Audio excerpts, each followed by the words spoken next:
WNYathletics.com would like to thank today's sponsors. Howard Hanna Real Estate Services.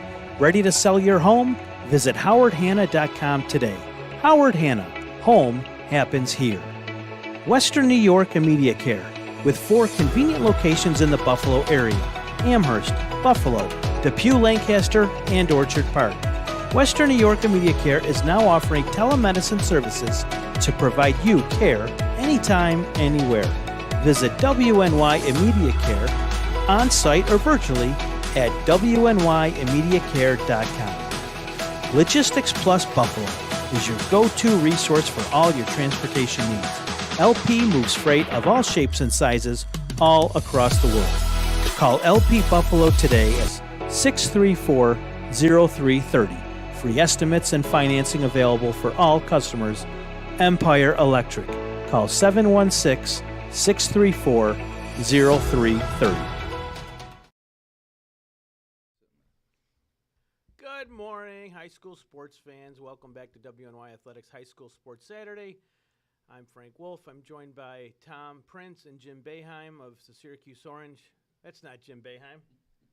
That's Chad Andrews of Center Court. He's joining us today. So today on High School Sports Saturday, we are going to pay tribute to our late dear friend Roger Weiss, who passed away recently after a long, hard-fought battle with cancer. And so we invited some of Roger's closest friends to share in the memories today. We're going to have Terry Kunick from Cross Training Athletics, Harry Skull Jr. from the Buffalo News, and Tony Caligieri from Inside High School Sports, who worked with Roger for almost 15 years on every Saturday, bringing you guys all the latest high school sports news and notes and that sort of thing. So without further ado, Francis, why don't you pull Tony's crew up, and Tony can welcome everyone to the program today in a way only Roger could. Morning, y'all.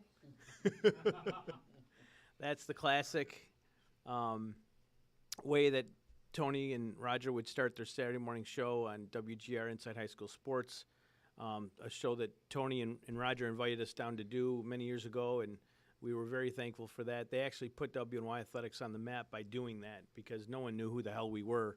And if they did know, they're like, yeah, get these guys out of here. So we're always going to be forever thankful to those guys for doing that. But before we get started, before we really get going here and sharing in the memories of Roger, why don't we have a quick moment of silence? Is that okay? Let's do a quick moment of silence for our dear friend Roger, who we lost way too soon.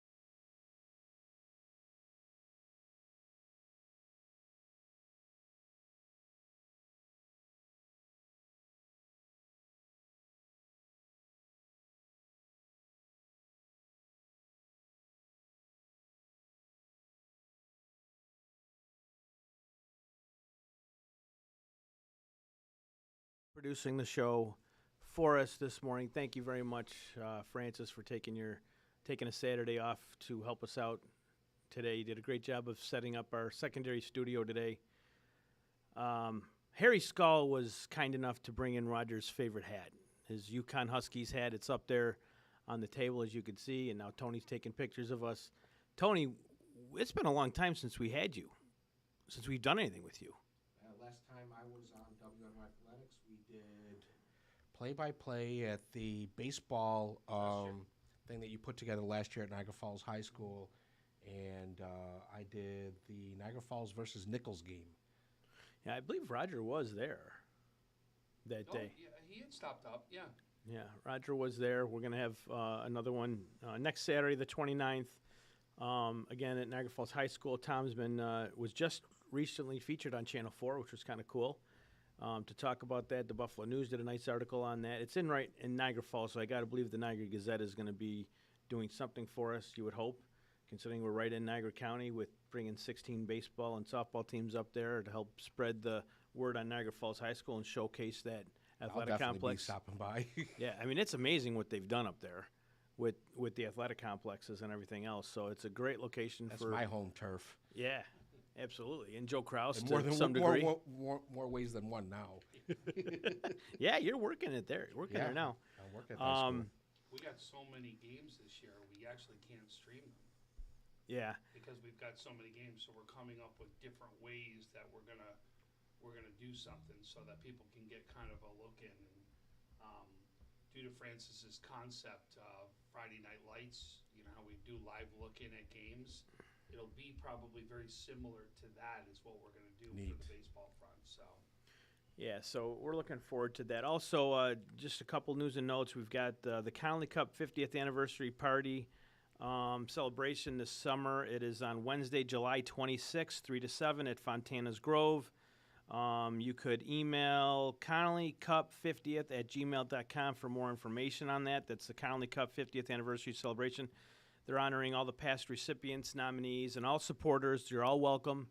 It's $30. But there's food, there's drink, and some entertainment. Joe Licata is going to be there to speak on that day. Real quick, he's just going to say a few words. He's not going to bore you to death with stories of his all his accomplishments and all that. But it's just going to be a fun night. It's really the football community coming together to really kick things off, because that Friday night is the Kensington Lions All-Star Game, the Ed Pro All-Star Game, Senior All-Star Game, Buff State that Friday night. They're going to do flag football at 5 o'clock, and then the senior football game is at 7:30. And Terry, your crew will be out there, I'm sure, cross-training athletics. Yep. So we'll have a lot of fun with that. I don't really have any more news and notes, although, Tom, you were at a couple incredible baseball games. Do you want to talk about those? So last night, you're not going to see this often, but Orchard Park played Sweet Home in a last-minute doubleheader. It was supposed to be a back-to-back Friday and Saturday. Instead, because of the impending weather coming in today, they make it a doubleheader is what they do. In that doubleheader, game one, Robert Leach comes out, throws a perfect game in game one, 1-0.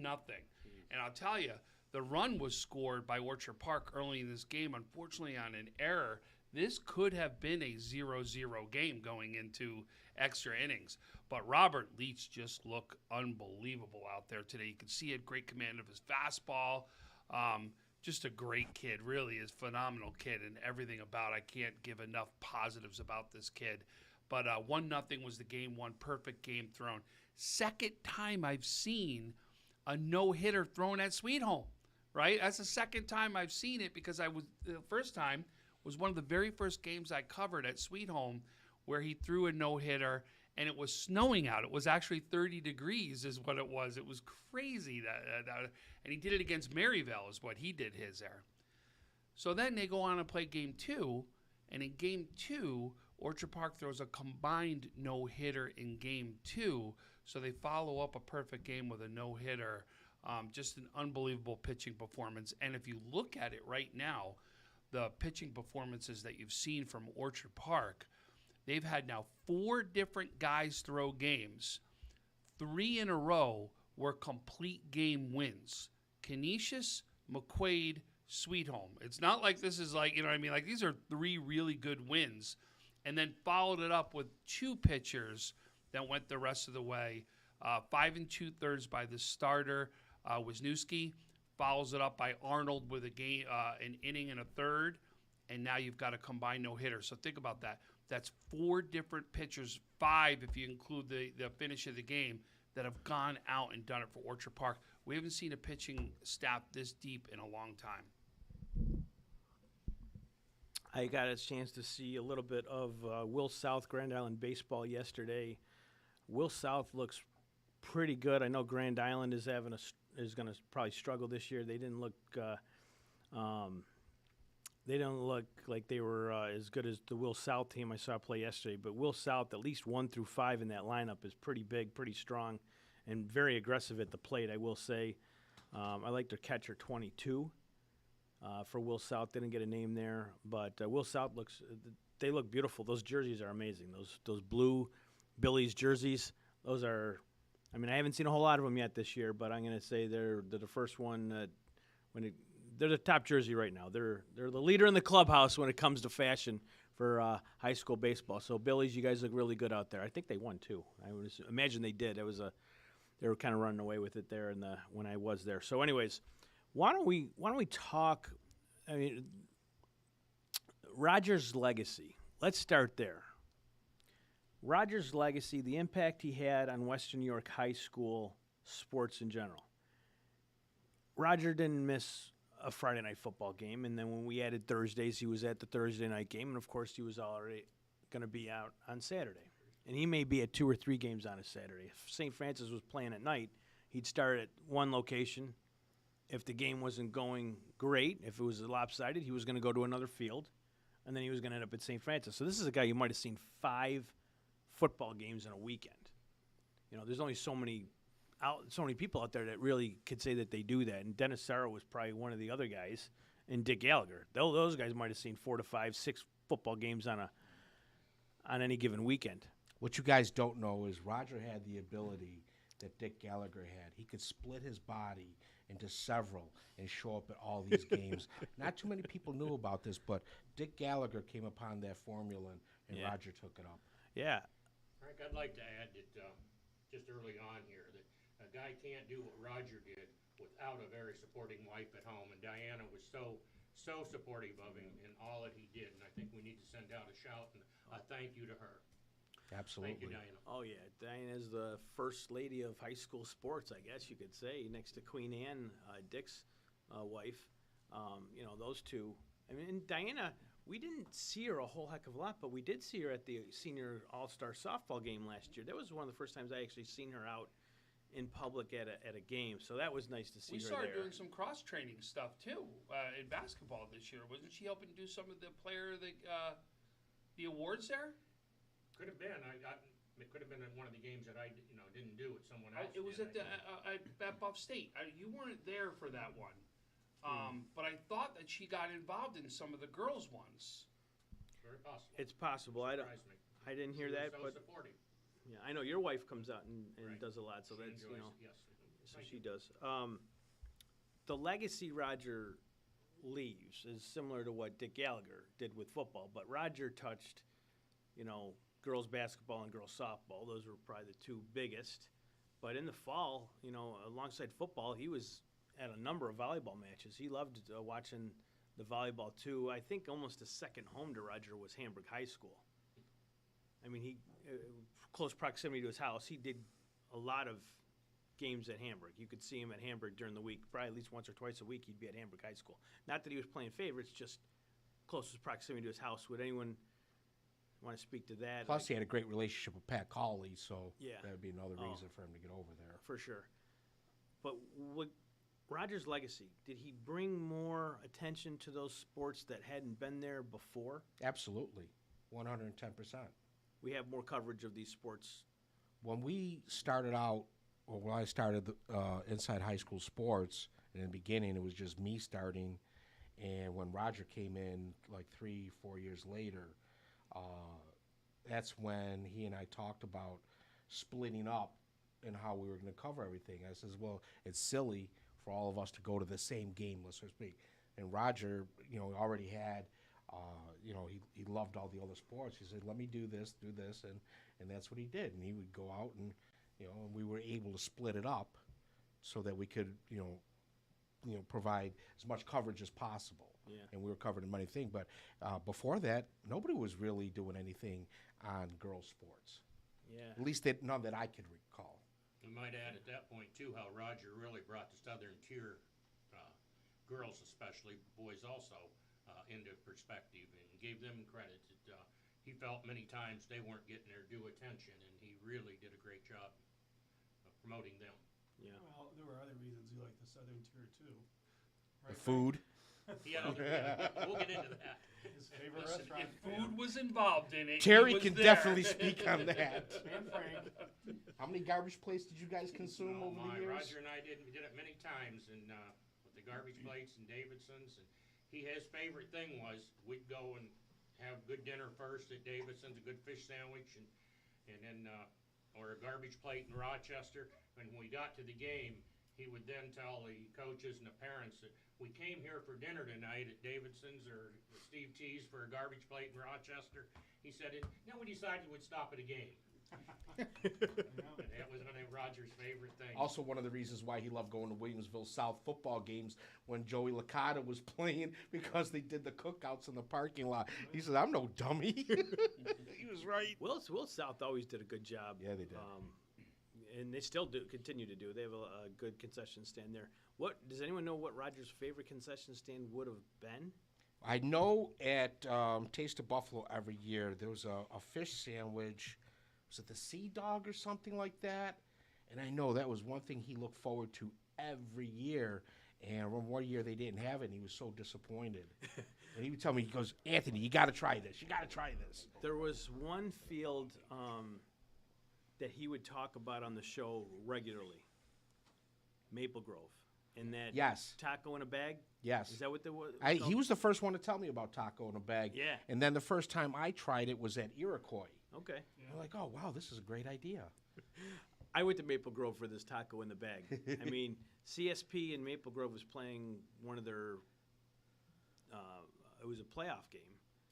I think it was Garrett Hinsdale and those guys were just freshmen at the time. Right. They lost that game. But I'll never forget the taco in the bag. I looked at it, I'm like, "No, I'm not having that." Food was always a it big just part didn't of the look right show. to me. For some Yeah. reason, and I don't know if it was you or would count how long it took for us to mention Dennis food. Arrow. Dennis would I count. would get a text in the middle of the show. It would take, people were taking bets. All right, Kelligeri's going to mention in 8 minutes. All right, so I've got a couple good Roger Weiss food stories now that we're on the topic of food. One We may is be on this topic for a little while. This is a so, 2-hour show. so This this is gonna be a long back segment. in Glens Falls at the boys' state championships in Glens Falls. Roger's there, and we're touching on all the girls' interest that he had, and that was definitely his passion. But he knew about everything. He was at boys' games, boys' football, boys' basketball. He was pretty dialed into everything. So he's at the boys' championship games, and it's a long day of basketball. Like on a Saturday, you're watching 7 games in a row. So I look over, and Roger's got one of those little cheese and cracker packets, the little portable ones that you just peel off. And I'm thinking, I don't know how Roger's getting any mileage out of that. Well, I got to see how he got mileage out of it. After he got done eating the 4 crackers that were in there or whatever, there's still cheese left in there. Don't I look over and see Roger? He licked every little piece of cheese out of Can't the waste crevice food. of that container. Got it out, a little bit left on his mustache. Oh, that's awesome. The other one is, this is when the Pastor Cooper had their annual tip-off tournament every year at Damon College. They would do a chicken wing eating contest at this event. I don't know if any of you guys remember that Damon would have a halftime chicken wing eating contest, or the Pastor Cooper would. It was sponsored by them, but it was at Damon. So Roger's not a participant in this chicken wing eating contest, but he's sure interested. So the contestants are sitting there eating, and the second the competition finishes, don't I watch Roger swoop in and start grabbing wings that hadn't been finished yet, and there he is, polishing off wings left over from the wing eating contest, like within minutes of it, seconds really, of the contest ending. And One of his favorite things when he come in on a Saturday morning, we would sometimes meet in the bistro. Tom, you already know where I'm going with this, is like our sales department would have food left over from the day before, or maybe, something was going on, and there would be food in the bistro. Oh, Roger would light up like a Christmas tree, walk in. Yeah, pizza or whatever was out there. Bagels, tacos, donuts, it didn't matter. And we would have ourselves a feast. Didn't matter how old it was. No, within 24 hours, it's still good. yeah. I want to point out to everybody, I'm in honor of Roger today, I decided to bust out a flannel and rock a hoodie under it and wear a baseball cap, because every time I saw Roger, no matter where we were at, that's what he would be wearing. So, in tribute to Roger, Or I'm a dressing like Kensington Roger. shirt. Yeah. He came out to watch. Yeah, we better talk Kensington at one point, because I have some sort of fact, because that always came out at one point. Last fall, my Little League team, we were playing at the Buffalo Vets field. And Roger showed up, and of course, and you guys saw the picture in the Gazette, and Roger's got the Kensington T-shirt on. Can't miss a beat, especially since he's going to be in Bennett and Burgard neighborhood. He's got to represent Kensington. I got one other last kind of. I hope you have a memory lot of more. Food story. Yeah. But last fall in November, when Roger was starting to feel pretty weak and run down and things, I mentioned I was going to Binghamton for the Far West Regional football games, and And Roger said he would like to go with me, and I said, great, you know, it's super. I was so happy to hear that. But from where I live, out in Wales Center, Roger met me at my house. We go out through Warsaw to, and hit 390 out Mount Morris and go to Binghamton that way. Well, of course, on the way back, now the last game don't end till 9 or 9:30, but we're at Mount Morris exit, and we could easily, shoot right towards my house, but Roger had mentioned during the day about a garbage plate, so I just went right on by the Mount Morris exit. We ended up at Steve T's in Rochester at 11:30 at night for a garbage plate, and Roger got two. He always gets one to go home. Yeah. But I was happy to do that. I mean, I'm especially happy on that occasion to take him through. So that trip. his legacy was the fact that he was able to bring more attention to girls' sports.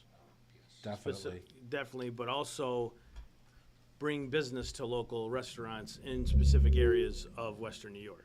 Yeah, definitely. And just on the outside. Harry, you took a number of trips with Roger, probably more than most, so what was his favorite place to go besides the garbage plate? Was there something else out there? First of all, Diana always had his iced tea packed. She always had cashews, always had M&Ms. So he was never starving. I just remember our trips to Glens Falls. There was the one diner there. I don't remember. Steve's place? Steve's place, yeah, in Glens Falls. And I remember we went to dinner and he couldn't decide what he wanted. There were two things to eat. I said, well, get both and take one back. Sure enough, he did. He grabbed the second one and we were back in our hotel room 30 minutes and he was already in it. And then we walked down the hill to Martha's and got the milkshake, because that was always opening. Roger liked a good meal. Yeah, Roger was never paid a dime for doing high school sports, but No. he sure recouped in a lot of meals. Yeah, but- He never said no. Yeah, but you know what? But he didn't ask for it either, No, right? no, Yeah, no. and that was the beauty of it, right? It was he really donated. I can't put the amount of hours on it. Yeah. I mean, like even this year, just before we were about to start the softball year, he had the whole softball year mapped out as to where he wanted to go and what games he wanted to see. Yep. And if you don't think that takes 5 minutes, you're crazy. I mean, that takes time to do that. It's passion. Right? That- Somebody that's passionate that sits there and Yep. is so excited about where It's they're a going to hobby. be that they map it That's- all out. That's it. But even more than a hobby, it's the passion. Is what he's Right. saying is right. Is I don't want to miss anything. I want to be a part of that. Right. And when you're mapping it out, you're saying, well, okay, I'm going to have to go to Clarence this day to see this because I got to make sure I get to that one. And, oh, shoot, I wanted to go to that one, but I won't be able to see this team. So I'm going to switch this. And I know what he's doing. I do it, but he would do it for multiple sports at multiple levels. And then taking, which we haven't even talked about. We've talked about the girls' side, but here's a trench trophy committee person, right? Here is someone who was always at the cross training stuff and taking the pictures of that was out there and making sure they got posted. Getting in And- Harry's way to take pictures.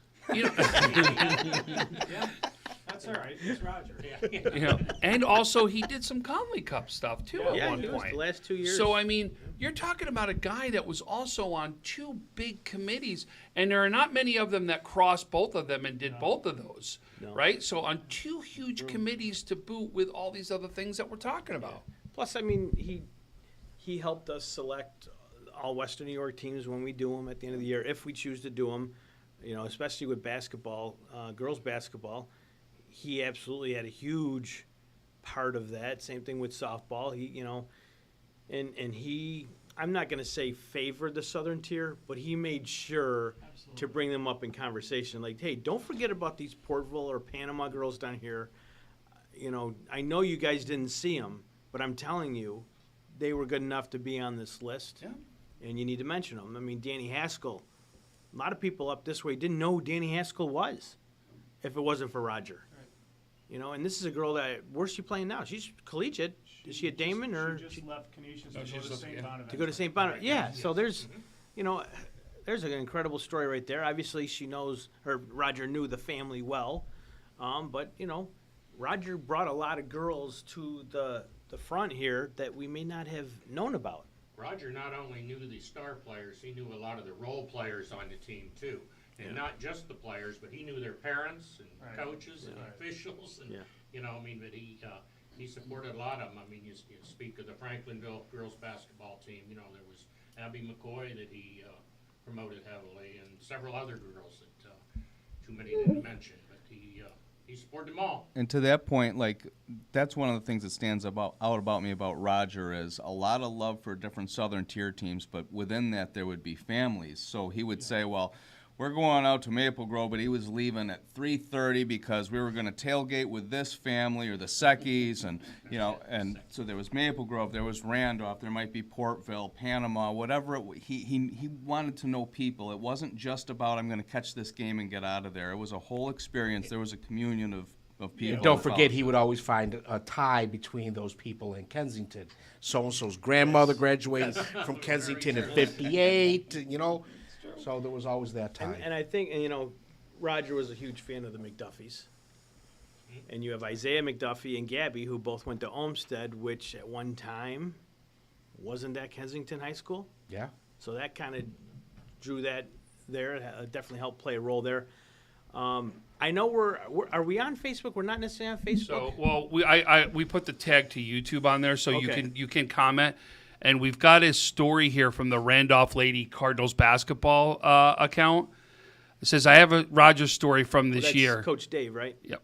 Yeah. So during our Far West regional game this year, Roger was sitting right next to our bench. He was definitely struggling physically, and during halftime, he was taking naps between each game. When we came out from halftime, one of the players asked me if he was okay.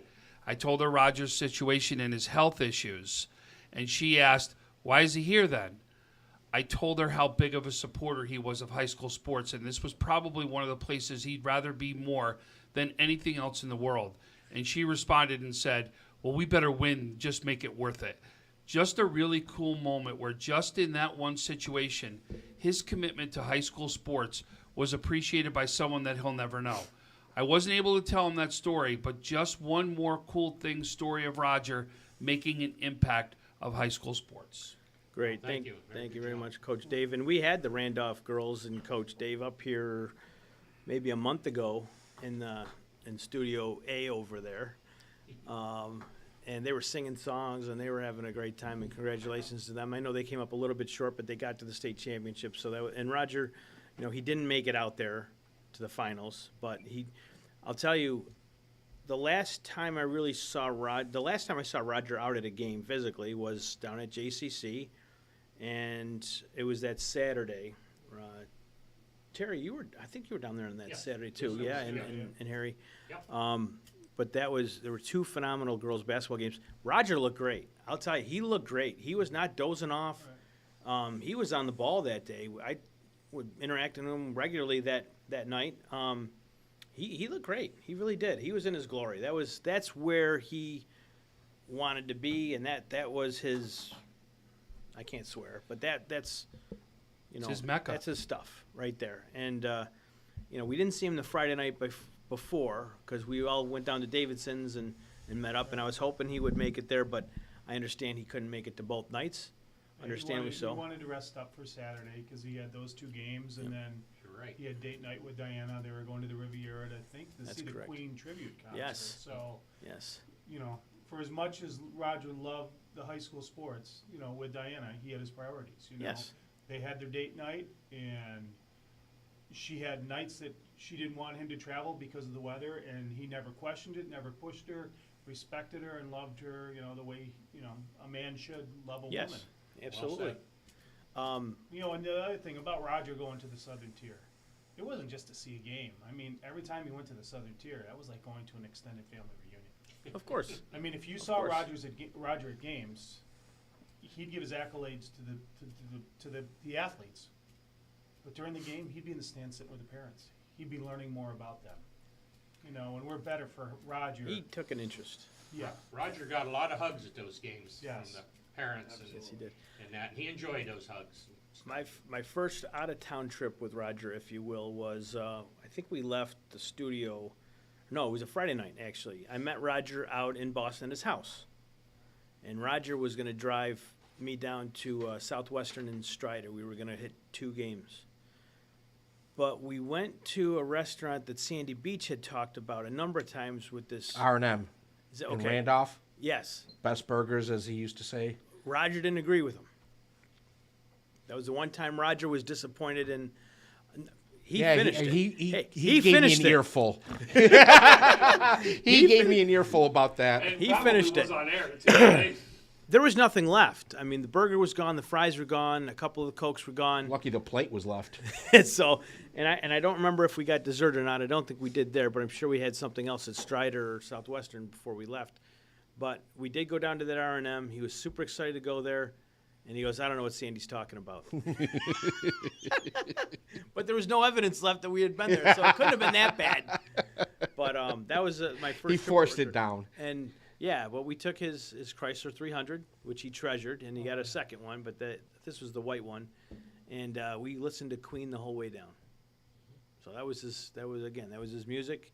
We talked sports, but that was my first ever trip with Roger, and that R&M place was pretty darn good. I did a bunch of trips with Roger. Yes, you did. And I'll have to say the most memorable trip was, I did a 4 or 5 day trip for the Buffalo News, and our first stop was to Albany, to the state capitol, to do some pictures of our reporter there. And Roger had never been to the Capitol. And he took that in like he was at a high school game, the details. Well, our next stop on the trip was to the UConn women's basketball. Love that. UB was up there, and Roger sat there as a media person and asked Gino questions. And it's on my Facebook page, I think you shared it, the picture of Roger watching the men's games, standing next to Gino. He was on cloud 9. Oh. I remember that. Yes, he was. I do too. And then just for him to be able to be down on the court, I mean, I'm not going to lie, it's a bucket list for me. I mean, I love my local sports, but I live for UConn women's basketball, and I live for the Yankees, and 2 of which Roger loved. And for him to be able to be there for the 2 days and interact, I mean, his hat's right here. We went to the store. He was like a little kid in a candy shop or in a toy store, buying up everything he could. And then, when we were done for there, we headed over to Glens Falls for the state federation champion. I think O'Hara lost to Glens Falls. Yeah. So then you got to see Jim Boeheim there. And Yeah, so, my road trips with Roger were, they were just a blessing, I mean, the other thing was, I remember the first time we did the road trip, and now if you guys ever did road trips with Roger, he always had his maps out. They were always detailed. Well, guess what? This lady's pretty darn good on the road trip. And he was amazed how she got us there, like, before he could get to the map. And, yeah, he'll be missed. 2 of the places I took Roger to for a first for him, one of them is my grandkids played at Victor High School. And the first time I took him up to Victor, he was just amazed at that campus. We got on Inside High School Sports with Tony and mentioned it. It is a beautiful complex, beautiful campus. He was amazed the football field had a scoreboard at both ends. But it's just a huge, beautiful campus.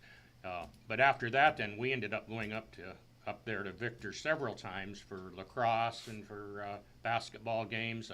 He really loved the going up and seeing Connor Williams play, the big kid that was 7 foot, 400 pounds. It was a really decent, good player. He's at Fisher now, He's right? playing at St. John Fisher now, yes. And Roger met his parents and enjoyed talking with them. And the other place was first for Roger that we took him was Salamanca's new complex. And that is beautiful down there. And he was just amazed at the light shows. The light poles themselves lit up, and there's lighting around the concession stand right in the concrete where you walk. And yeah, he was really impressed with those 2. How many times were you on the radio doing your show where he called in from a softball game or track meet or a baseball game or something? So, lots and lots of times, and it's usually, Raj, I can't hear you. Your phone's breaking up. Call us back. I think I kind of went on an infamous ride with Roger. You guys all have positive rides. Of course, the story was in the Buffalo News recently about my wedding. And so getting married in the afternoon, and I had so much nervous energy, I told Roger, I said, Raj, I want to do the show in the morning.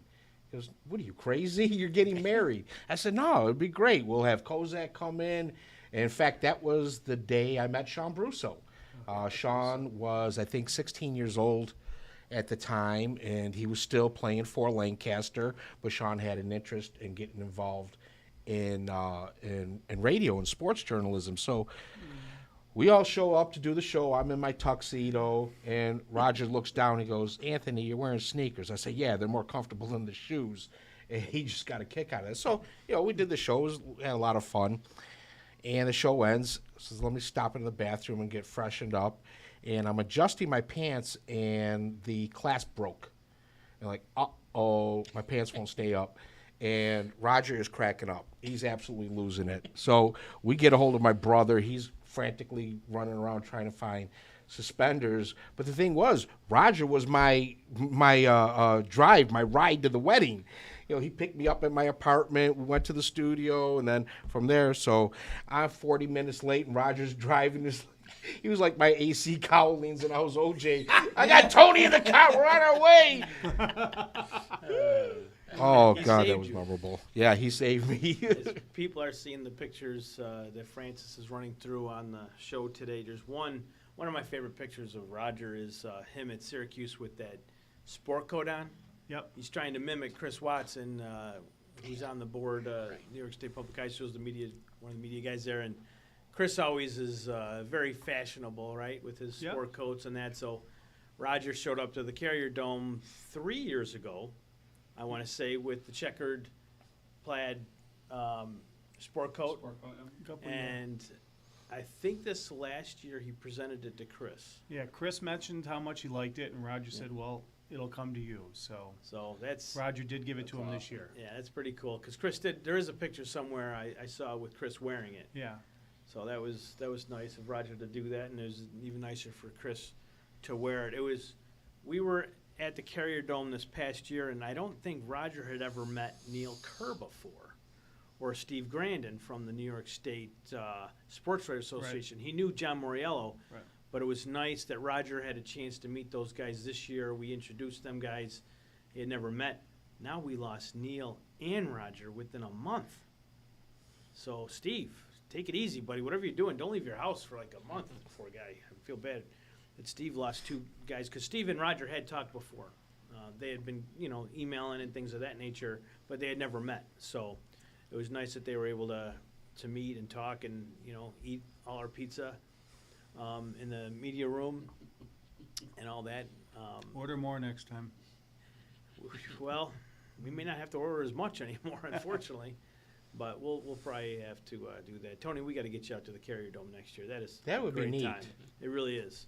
It's a good time. Terry, you go out there. Oh, yeah, I've been there. Oh, and Harry, of course, if we've got a Buffalo, Western New York team Yep. representing. Then The year Jamestown won the state title, I was right down on the field those games and stuff with the guys. And was it Randolph that played that year too? I think up there and had quite a game. So Nice. Why don't we take a quick break? We'll freshen up. I'll get some more coffee. You guys, we got Danish in the office. Who do you want to go to? You know what? You got Pat Cauley. You got him queued up? Okay, so Pat Cauley sent a nice little video tribute in for Roger. So why don't we play that one, Francis? What's that, about a 3-4 minute one? 2 minutes. 2 minutes? All right. Can we do back to back? Can we do him and then one? You got Kyrie or no? I don't have Kyrie. Kyrie, we apologize, Kyrie. We couldn't If he wants to send it to me, I can figure it out. Yeah, Kyrie, if you're out there, if you can send it to Francis. I can't take it from my phone and send it off. It's my apologies on that. Gotta love technology. But Kyrie sent a nice tribute into Roger. I don't know, maybe I'll have Tom read it if we can't. It's long. Tom reads pretty good. He's got So- that Orchard Park education. He does. No, he's got the. It's from his kids are giving it Yeah, to his him. But kids. where did you come from again? Oh, you were Long Island in Yeah, he's a New York. Cornwall. Hang on, we'll get it. Cornwall Huskies. No, Cornwall Dragons. Dragons. All right, that was close. Not really. All right, we'll take a quick break. Let's go to Pat Cauley and then do Kozak right after him. All right. Hello, I'm Pat Cauley, the Director of Athletics for the Hamburg Bulldogs. It's with a heavy heart that we go about our business in Western New York athletics this week as we heard the passing of Western New York icon Roger Weiss.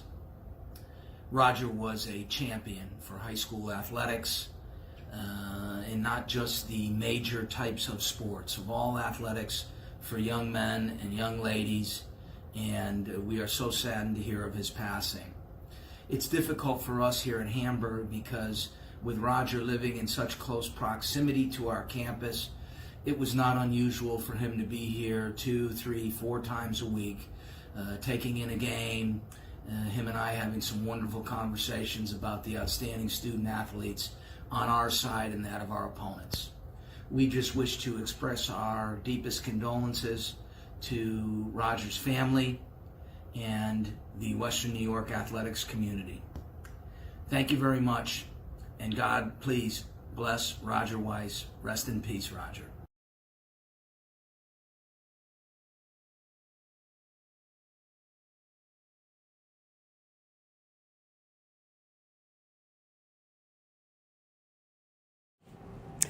Good morning, everyone. Rich Kozak here, formerly of the 1440 AM WJJL Harvard Cup Game of the Week broadcasts and current Frontier FC high school soccer coach. Sorry we couldn't be with you here today to celebrate the great person and the life that was Roger Weiss, but I cannot tell you how grateful I am to all the great people at Western New York Athletics who have taken the time to honor a man who meant so much to each of us personally, but meant so much to thousands of local Western New York high school student athletes. I think it's so very important that we take the time, and I'm beside myself as I can't be with you as we're on our way to Cincinnati, Ohio. You know, when I think about Roger Weiss, primarily I think of the word love. It may be an overused word to say love, and you can hear me, I'm getting emotional. But Roger loved 3 things. First and foremost, his wife Diana. Secondly, this great country of ours. And 3, high school sports. And maybe more so than the sports itself, it is the high school athlete, and not just the high school athlete at game day. Roger was just incredibly in tune with how much dedication and commitment and wherewithal it takes to be a fantastic student athlete, not just from the student, but the support they get from their family and their community. You know, I met Roger in 2001 while I was in the midst of doing our weekly Harvard Cup broadcast, and Roger was the president of the Kensington High School Alumni Association, and he invited me over to one of their events at Salvatore's Italian Gardens, and I went, and he and I just hit it off immediately. We were brothers from another mother, so to speak. Introduced me to so many different influential people, and at the end of the evening, he asked if he could help out with our broadcasts. Well, you didn't have to help at all. And you know, sometimes helping out means just grabbing a seat by the microphone, but that was not the case. He helped out and helped our endeavor grow larger than we could have ever imagined. And from that time on, our first broadcast was the Friday night after the Tuesday 9/11 attacks, and Roger was just that incredible human being who could put his finger on a situation, and he not only grew as a colleague but as a dear friend.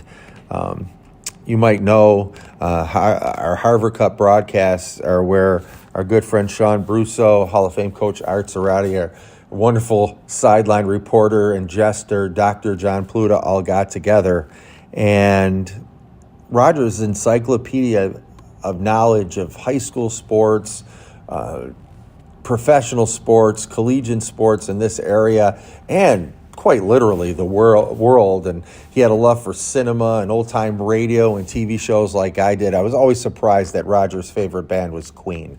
Go figure, but he was a big Freddie Mercury friend, and gosh, he is going to be missed. You know, one of the crazy things as a dad and as a coach, maybe I didn't understand, but Roger did, was especially when we would broadcast a championship game, whether it be the Harvard Cup Thanksgiving Championships. We were the first radio team to do the Bowman Cup. Super Sunday, we were the first radio broadcasts. We did Buffalo Public School Baseball Championships. And then naturally, when the Harvard Cup disbanded, we were able to move on to the sectional championships at Rich Stadium. And Roger would drive me crazy at the time, would always say, Rich, there are no losers here.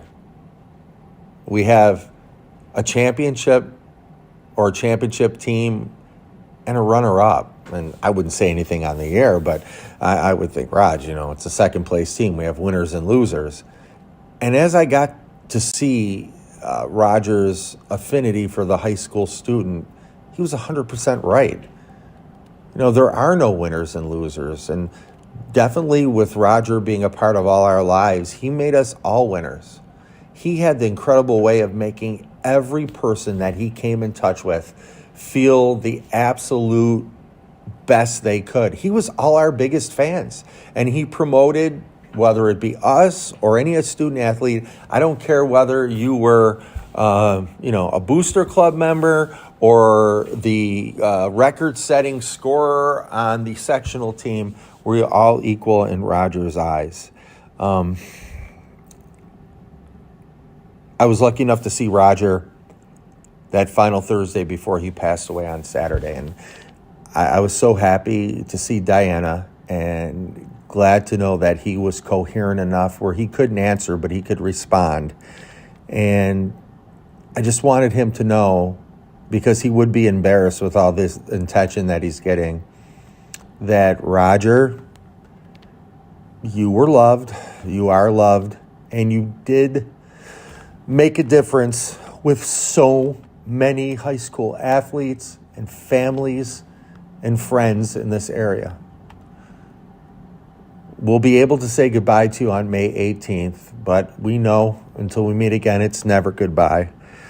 So for the last time, like we did for over a decade, thank you. Thank you to everyone who's listened to us. Thank you to everyone who's supported us. Thank you for everyone who's cared for Roger and remembered Roger, because he made each and every one of us better. So for the final time, thanks for joining us here. Rich Kozak on behalf of Mr. Roger Weiss, Mr. High School Sports. Thank you for being a part of this today. And like Roger would always sign off with, indeed, God bless America. Thank you guys, and thank you for having me part of the show.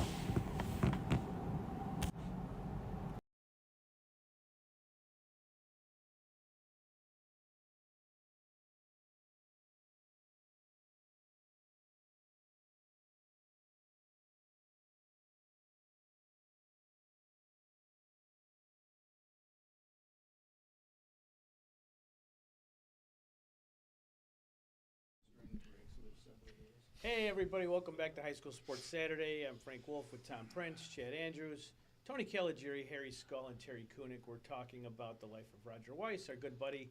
Everybody here has stories of Roger. If you're watching out there, if you want to send a message in on Facebook to us, go ahead and do that, or on Twitter. I know you're watching on YouTube.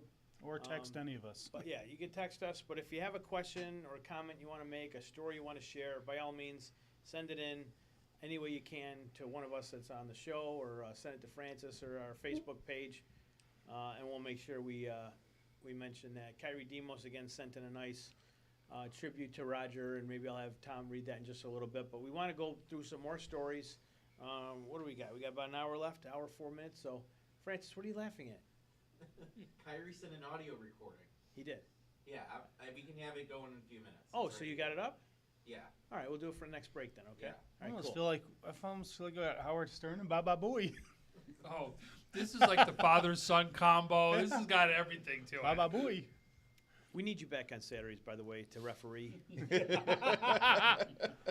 I had to do a lot of that on Saturday mornings, especially if you got Roger going. Even before the show would start, all of us would be arguing over, especially polls. Oh my Oh, yeah. God! Anytime a poll came out and boom, boom, boom, boom, boom, and that was great. And people say, what do you guys do during the commercial breaks? No, we argued. That's what we did.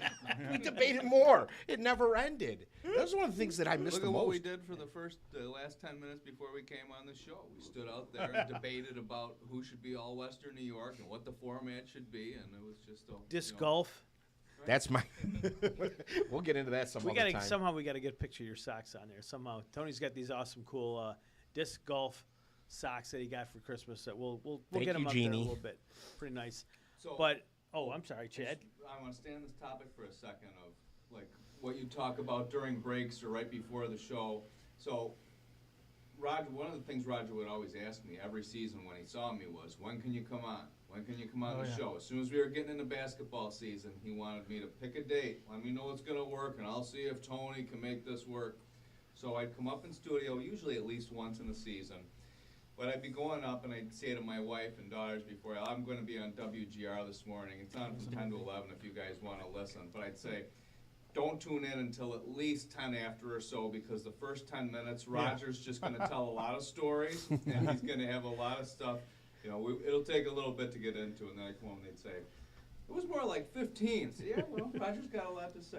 Yeah, we'd always, we'd start out with news and notes, and one more thing. One more thing. And it was always that one more, so that's why it would drag on. He'd always have a newspaper there. Yeah. He's always lugging around his newspaper. right? Newspaper and a clipboard. notepad with all of his notes. He'd make a reference, in the Buffalo Evening News I read this.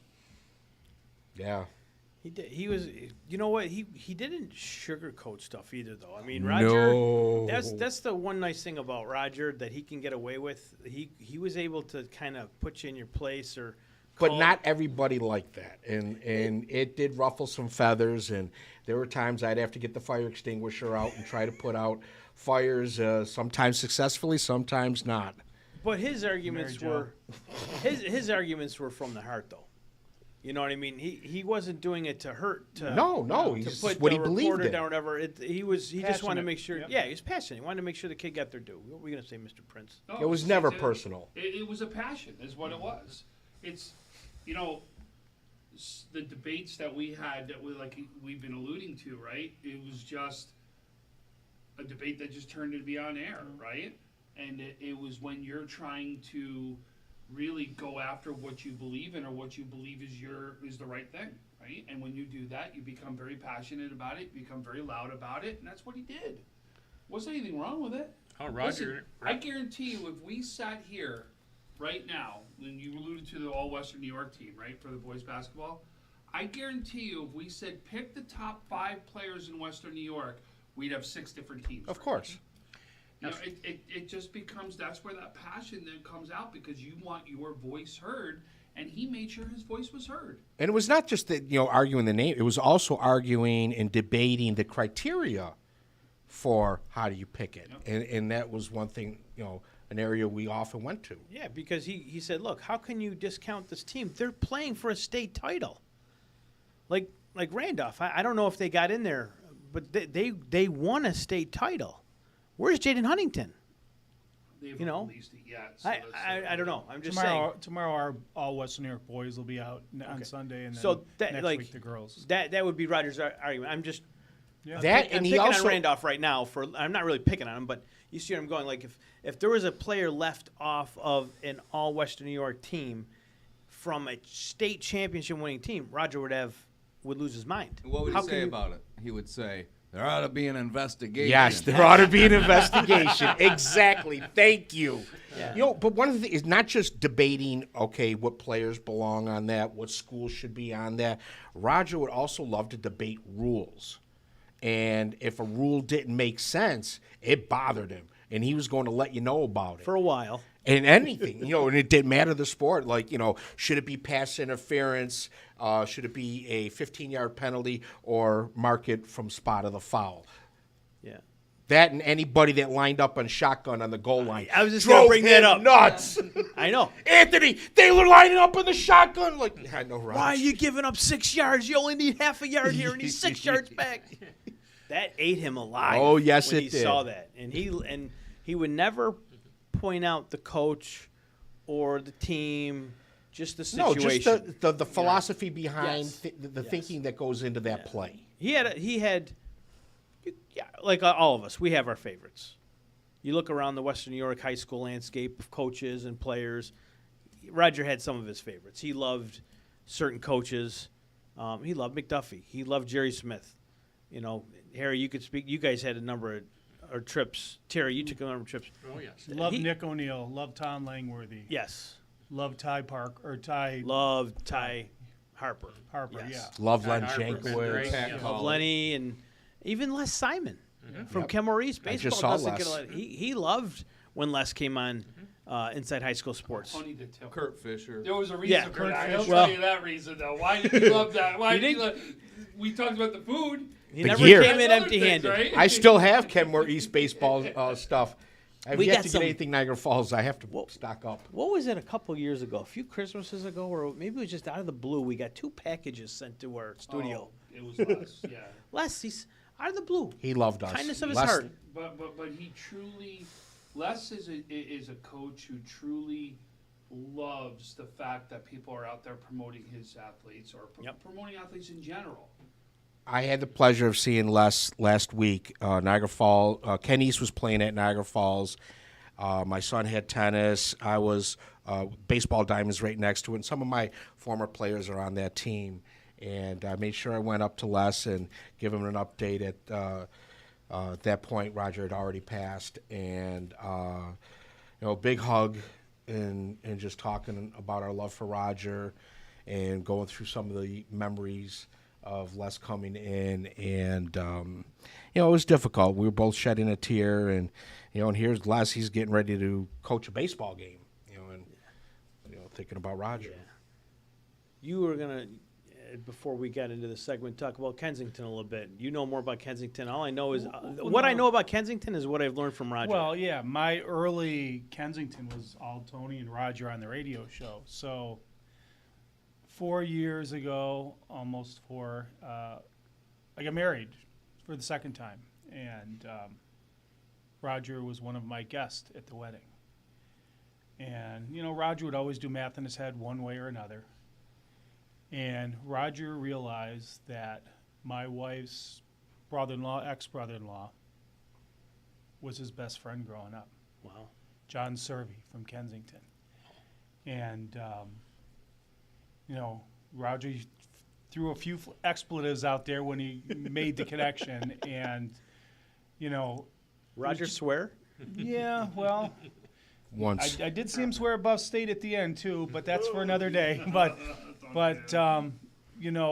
Roger reconnected, and, our family had 2 weddings in the last year, and, they got together both times, and actually Dennis DiPaolo gave them a room and a special menu, and, they were able to connect. Nice. And, just Kensington High School, who knew? And I was at the Bison's game the other night, and, Kevin Lester said to me, he said, Roger and I grew up together. I said, let me throw this name out to you. And, John Servey was a baseball legend back in the day. He's like, John Servey, I idolized him. He's like, I remember him hitting home runs, and I waited till the day I could do it, and I could do it. But, up until Roger's end, the end of Roger's life, John checked in almost daily with either Diana through FaceTime, and Roger talked to him. And Nice. I'm just glad that my relationship with Roger was able, in a way, to bring them back together. And Roger brought a lot of people together, one way or another. Yeah. Another just interesting little tidbit is I have breakfast once a month, sometimes twice a month, with some of the former Iroquois coaches, with Jim Snyder, with Marv Madison, and Roger started joining us about a year ago maybe in those breakfasts. And of course, his Kensington tie with Marv Madison being coach there for so many years was really great. They would bring in clippings from back in the 70s and 80s and stuff, and pictures of ex-friends and teammates. That was really neat. You're talking about You favorite. got a funny story about a living situation too. Oh. Yeah, well, Tony, what were you going to say? I was going to say, we're talking about favorites, and we are a little bit over an hour into this, and I'm going to have to apologize, Roger. I know you're watching up above. But He's definitely one thing that Roger loved each and every week, which he egged me on each and every week as we talk about favorites. That's for you, buddy. Yep. Hey, well, he That didn't. was an automatic. If Burgard came up, he better. He would sit there and go. He would Took stare, us he so would stare long. me He'd down sit if there I and didn't stare do it. down, like, Tony, what are you doing? Well, You know? well, that's just it. He never called you Tony. No, he called me Anthony. It was Anthony. Anthony. Yep, he was. He and some of my childhood friends are the only ones that ever called me Anthony. What's funny about Roger too is like we'd be in the middle of a bit on the show, and he'd interrupt what he was talking about. Oh, I forgot. Today's my anniversary. Yeah, and then he would play Middle of a show. Diana by. Brian Was Adams. it Paul Anka? Brian Adams? No. I think it was Paul Anka. I know the And he song. would, because he would always go, and I knew it. When I knew it was his anniversary, Roger would go, I'd see him go into the control room, and whoever was producing at the time, and I would see Roger say, oh, yeah, anniversary, because I knew to expect that song. That was funny. So, way before I knew Roger or any of you guys, I did move out to Hamburg for some moronic reason back in the day, and I actually moved to an apartment complex at Souls in South Park. I lived in the same exact apartment as Roger and Diana when they first got Get married. outta here. Yeah. And I only knew that because Roger and I don't know where we were coming from, but it must have been Hamburg High School, a game. We were out together. We were going to go to we were going to go grab dinner. I forgot what it's called, but there's a nice little diner in that general area. And we're going by there. And I told Roger, I used to live back there. He goes, you live back there? Yeah, I live back there. Where'd you live back there? I'm like, all the way in the back. It was lower level. I fell in love with some clown out there, and we moved out there. And I ended up moving out there. He goes, take me back there. Show me the apartment you lived in. So we drove all the way to the back, and I show him. I go, right down there, first level. You're not going to believe this. When me and Diana first got married, that's where we lived. Wow. Like, get the hell out of here. He goes, no. Diane and her mother lived up in the front. They met at Hilbert. They get married, and they got the apartment back there. So I lived in the exact same apartment. What those walls could tell, I know. That's we're not going to mention Any here. walls that could tell that had Frank Wolf something to do with it, you know they're. A lot of skeletons in there. A lot of One skeletons. of the reasons, like you had just brought up, Roger would call me Anthony. And We still went to dinner, though. after Yes. that. Yeah. Rod- Neither of you miss a meal. No. My mother told Roger a story about me when I was younger. And I think this was after my father had passed away. We were at the house, and my mother's telling Roger a story that he never forgot and constantly reminded or would tell anybody. And I think that's where he got Anthony, because she would say Anthony, and it was about me making a lot of hot dogs and not sharing any with my brother. Roger always got a kick out of that, so that was like one of his favorite stories to tell, and mainly to embarrass me. Well, he liked doing that to all Yes, of us. he did. But it was nice because, my dad passed in January. Roger came to the wake, as sick as he was, and there might have been a game going on that night somewhere up there, but he stopped by, and that was really, that really meant a lot to me for him to come. He wanted to stop by so. when my sister-in-law passed away late September, and I was going back and forth with Diana, and I remember Roger was getting frustrated because he couldn't find the place in Niagara Falls. And that kind of bothered me that he couldn't find it. So I felt bad because I could feel the anger building up with him inside the car. And I could just picture like, oh no. Well, he didn't want to have one of these smartphones. He just had it to take pictures. There was a number of times where he forgot his phone. Oh, yeah. Either at our old studio in Kenmore, GR, or whatever. But he would leave, because did he carry two phones around? Didn't he carry two phones? He had a don't phone, remember. and then he had like an Flip phone and then something iPod for that pictures. he took pictures for. Yeah. The one with the pictures. No, he never lost the one with the pictures. No. The one where Diana needed to get a hold of him is the one he couldn't find. It was under the seat in my car many times. I had to take it back. Speaking of his sense of humor and things, is one of the things that stick out in my mind is Roger's memory was much better than mine, and we'd be having conversations on our trips and what have you, and I would mention something kind of goofy like, a certain player was from Lancaster. And he'd say, no, Terry, she was from Depew. And oh, yeah, you're right. And he said, don't confuse me. If I wanted to be confused, I'd stay at home. Diana. Sorry, Diana. Yeah, he did. I love that one. Also that. One of his favorite stories. So, Roger, how old are you? I'm as old as Dirt, but actually Dirt was born 10 minutes before me. Yep. He always corrected you on a pronunciation, or back in the old country it would be pronounced. and I Here's the can never story figure it on out. that. All right. Earlier in my career, I was the voice of Lancaster, and on WXRL did basketball and football. And around the same time that Roger started coming in as a co-host of Inside High School Sports, I'd bring him out to do basketball games. He would do color. Of course, I was doing play-by-play. So we're getting ready to do a basketball game in the Java Gym at Lancaster, and we're going over the rosters. And we see Len Jankowitz over there. He goes, well, you know, Anthony, the proper pronunciation in the old country would be Yankevich.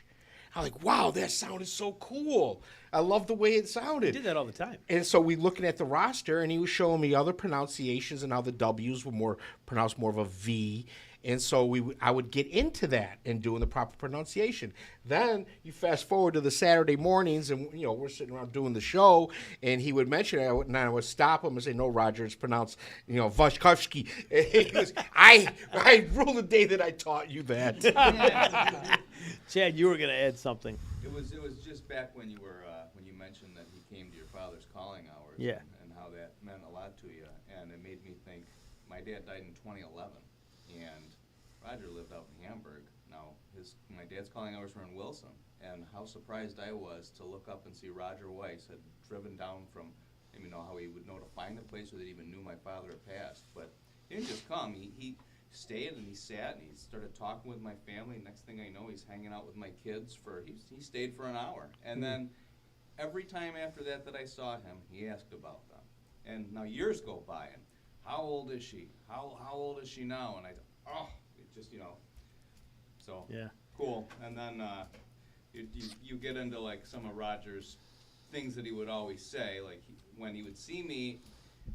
The first thing he would say every season, he would see me on a football sideline in later fall after the restaurant closed up and I was coming back. And the first time he saw me, he'd say, "He's out of hibernation. There he is. It's coming soon." And then the first thing he'd say after that is, "How many?" And how many to him meant how many days until the first basketball. I know you've got to count to how many.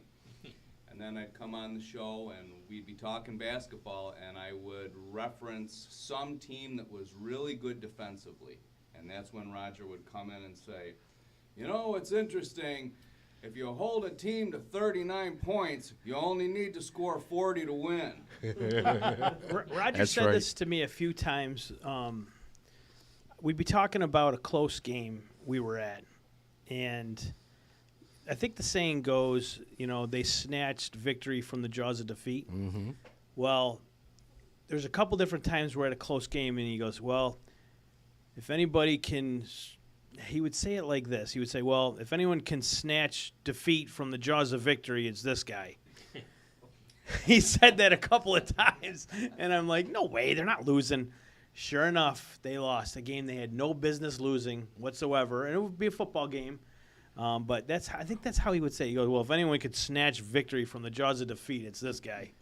One of my favorite. And they would lose. I'm like, how did you know that? He goes, You want been to talk around. about looking into a crystal been ball? around. We're doing. You guys remember during the October surprise, and games got canceled and wound up getting played during that week. Well, that was the week Lancaster-Depew game. So we show up to, I don't remember if it was a Tuesday or a Wednesday, and we're doing the Lancaster-Depew game on WXRL, and it's a close game, really good game. Depew's on the goal line. They're knocking. If they score, they win. And Depew breaks a huddle, gets to the line of scrimmage, and Roger yells out what the play is going to be. Coach Joe Foyle, former coach, he was always on the headphones, right? So Roger shouts out what the play is going to be. Coach Foyle is going bonkers trying to communicate to the sidelines what the play was. Depew runs it to perfection. They won the game. Wow. Roger knew exactly what they were going to do. Speaking of Joe Foyle, we lost him too. We've lost That's a right. lot of Carl Curis, Joe Foyle, Neil Kerr, who's not very widely known in these parts, but he's the reason why we have state championships. Dennis Sorrow, Denny, Miguel. Miguel, Dick Sparky Gallagher. Adams. Roger took all those, very tough too. Yes, Yeah. he did. I remember going Especially all the way Dennis. back to Daryl Gustavo. Yeah. Daryl going and how Gustavo, tough that was on Roger. Your show alone, you've lost a number of guests that you've had. Regular Daryl, who I never met. I don't know. You never met Daryl? We never met Daryl. No, he passed away. AKA just Milt Latimer. Yeah. Yes. I think we started maybe a year after his passing because you had Marguccio, yourself, and Roger, Okay. and then you called us in, and it just started everything for us. We're indebted to you forever for that because we never would have gotten off the ground. Even after I introduced you to Francis, you invited us back, which I is love amazing. Francis. Get him some swag. And then we brought Prince in. Yeah. Prince was just taking up space in that room. He wouldn't say a word. Now I can't get him to shut up. If you go back to the first couple shows we did of Inside High School Sports with him and Roger and you, Tony, he would be sitting over it. You wouldn't say anything. You Were you wouldn't shy, say Tom? a word. No, it wasn't. Remember, my role. Francis, early am I on- wrong about that? I don't remember. My role early on, when I originally came out, was baseball, right? Right. And then everyone kind of found out, oh, he knows football. He knows, you know what I mean? And He had started 3 kids starting on the team. But I was new to the show. I wasn't going to come in and go, all right, you know what I mean? And then, as I started getting questions. You want to say something? You want to add something here? You know anything about this game? Well, and then you remember, every time though I do this in the beginning, Roger'd be right in there saying something right there, and I go, I'm not stepping out. Oh yeah, you got it. You had to fight for. There's you a- were fighting for, or it would be, I'd go, hey, listen, there was a great baseball game tonight. You're not going to believe it. And then all of a sudden, Roger would go, well, back in 1979 over at Kensington, it never would fail. No matter what we had, it would be he could turn it into something that happened back at Kensington. You were talking about the different cast members that were in and out throughout the 19 years of Inside High School Sports. So Marquel Slaughter joins the group. He sends me an email, says, I'm a young guy looking to break into sports journalism, and I'd like to hang out with you guys and learn a little bit. And of course, we put him on the air. You're going to come in the studio, you're going on the air. That's so. One day, Marquel goes, we were talking about stuff. I don't remember if it was during the break or on the air, and he goes, well, way back when I was in high school, and Roger loses it. Way back when? You graduated a minute and a half ago. What are you talking about way back when? He And loved Markel. He did. We all did. I mean, but Roger, like Markel and him, Markel met Roger and I up at Steve T's the last couple times we Yes. were up there and joined us. It was But nice. you could tell the relationship was different because when we went out to Section 3 to do some obscure lacrosse game, we had a team out there. I can't remember who it was, if it was Eden or somebody was out there. Roger was there up in the press box with us.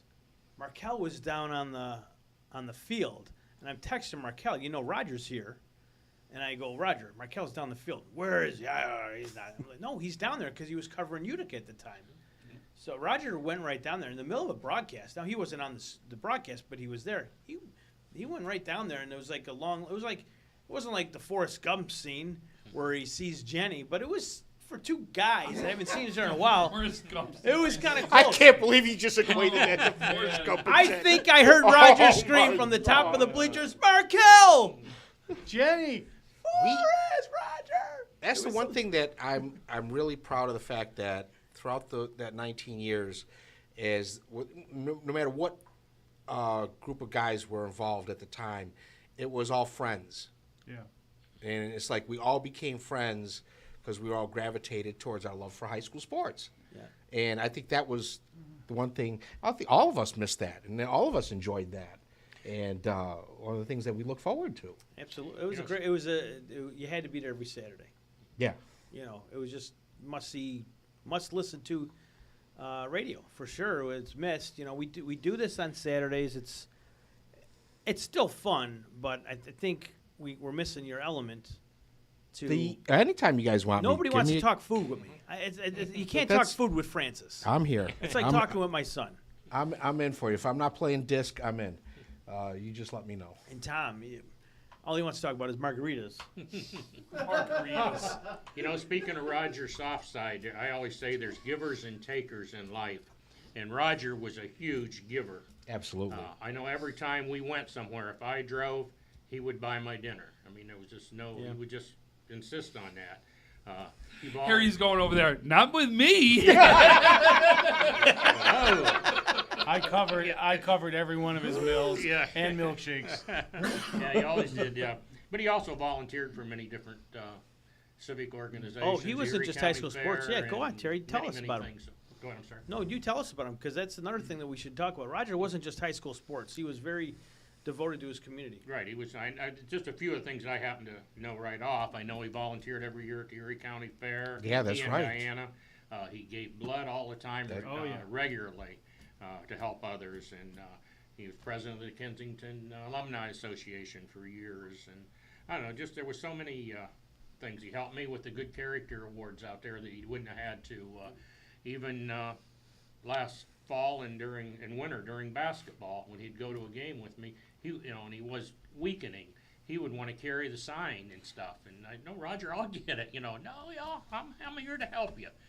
So he was just very giving, and I think that's something I know, a nice trait. I know, like when you're going back to games, when you're covering games for an outlet, whether it's us trying to do it for WNY Athletics, or you see a guy from the Bee or the News or what have you.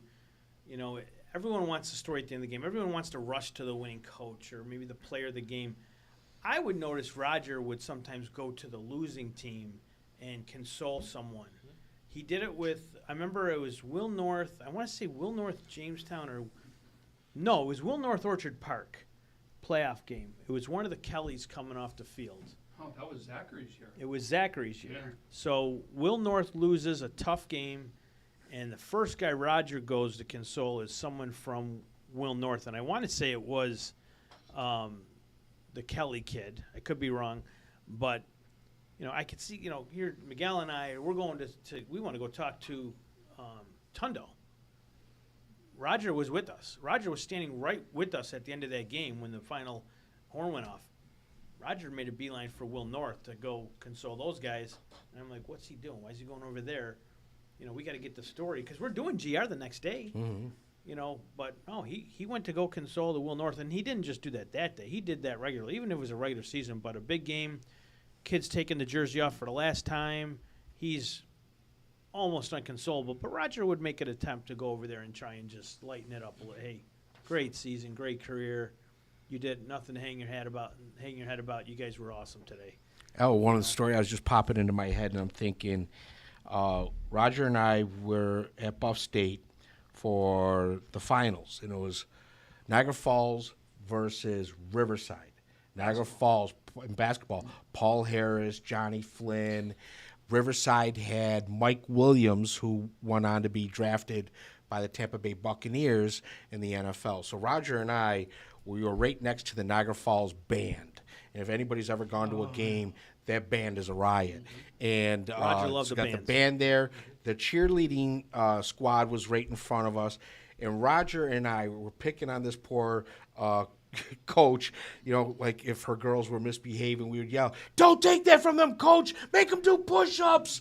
All this stuff. And we just had a riot. First of all, Chad, you remember this game. It was one of the best basketball games I had ever seen, period. And we just had such a blast that day at Buff State. And namely because we were having a blast with the cheerleading coach and the cheerleaders. It was fun. Roger loved the bands. Yes. Roger loved the bands. We don't have enough bands anymore. No, we don't. games. It's No, like but the it was good to see this year when Niagara Falls, the band came to Niagara Falls this year. It was great to see when they walked in. I'll tell you honestly, what scares me more than anything from this point forward is who's going to ever pick up the slack here? That's what scares me.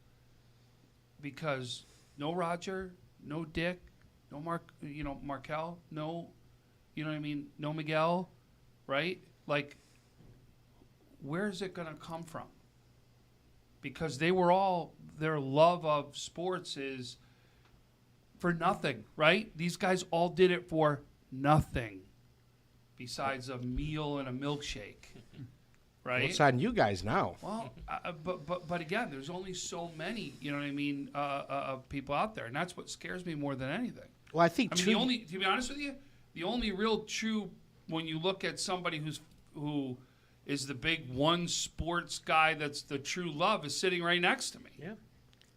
I think a lot of what West New York Athletics is doing is, I mean, that's kind of picking up you're going to go in cycles. Everybody sitting in this room pours so much time and passion into high school sports and has over the years, uncompensated time. I know Harry is a Buffalo News employee, and I'm sure he's very well compensated for his time and effort. But Harry, even, the amount of time Harry puts in on his own, volunteer time, going to things he doesn't need to do, staying longer to get stuff, like, everybody in this room cares a lot, and that's why we're here doing this for Roger today, is he cared, we cared about him, it's, you know, so we'll do what we can to carry the torch, but your point is, it's well made, and it's, not Roger awesome always thing. came so prepared, though. I mean, you know, most of us, we go to games and we take it in and that's it. Roger came with his clipboard, and, you know, in our travels and even at the game, I'd mention, you know, who's number 62, and man, he had the rosters right there. He had their, he'd tell me right away who number 62 was. I'd say, you know, gee, where are they at in the standings? He had, you know, the standings and the schedules, who they got to play yet, and he was well prepared at these games with his clipboard and all that information. And it wasn't. Well, don't if you see went to a many do game that. that he wasn't, you know, Anthony, save me the program. Oh, yeah. Save me the Oh, roster. you need two programs, because you Yep. had to give one to, Right. yeah. Well, you've showed it, we got a chance to see his office. His office has got every a museum. program that there is in there listed. There, you go on to see a program right now, he's got it still. He Yeah. keeps all that stuff. Yeah, that's going to be a chore for somebody. You. You know what? The other thing is like what Chad was saying. You know, it's you know, this was Roger's passion, and everyone in this room, this is our passion. There's a lot of people that come around, but once they see the work that's involved, they disappear. Like Tape Cage, Josh, does the videos for basketball. He does an exceptional job. I was gonna say Sean Turry, who takes pictures Yeah. for me during basketball, and he's done some work for you guys. Just an exceptional new person coming on that just cares and is just doing it because he cares. Not looking for anything other than wants to do it. Yeah, but then, like I love Josh. Josh has done something a little bit different with his highlight videos. He does a great job. Harry used to do it, and I think Josh picked up a little bit, you know, of that. But then there's a lot of other guys that come around that try to do what Josh does, but once they see how much time he has to put in, they disappear. And there's been other guys that have come up that were trying to give maybe basketball some love, like what Chad does. But then they see the amount of miles he puts on his car, time spent away from home, and they disappear. And it's a labor of love for us, and it is tough to find that next guy, Tom, to fill the void for Roger. It might take 10 years to find someone to do that. You may never have it again. Part of it too is the changing landscape. I mean, broadcasting has changed so much from the time when Inside High School Sports started to now. Radio stations are dying. That's true. They're, you know, my former employer is about ready to go under. There's little money. I think, you know, COVID helped kill that. So there's the traditional media platforms are going away. You know, even newspaper here, you guys know it's struggling. It's now, you know, a battle with the internet, and the internet's winning, and you could probably say has won. Yeah. So the shift is to what's going on over the internet. What you guys are able to do with this show on YouTube, it's huge. So that's where the future is. It's going to be people doing it individually. You know, we see it in politics. They're doing it individually. Yeah. You know, you don't have the big companies behind it. You don't have the big budgets behind it. Not that we had a budget at all with the high school show, but we had a platform.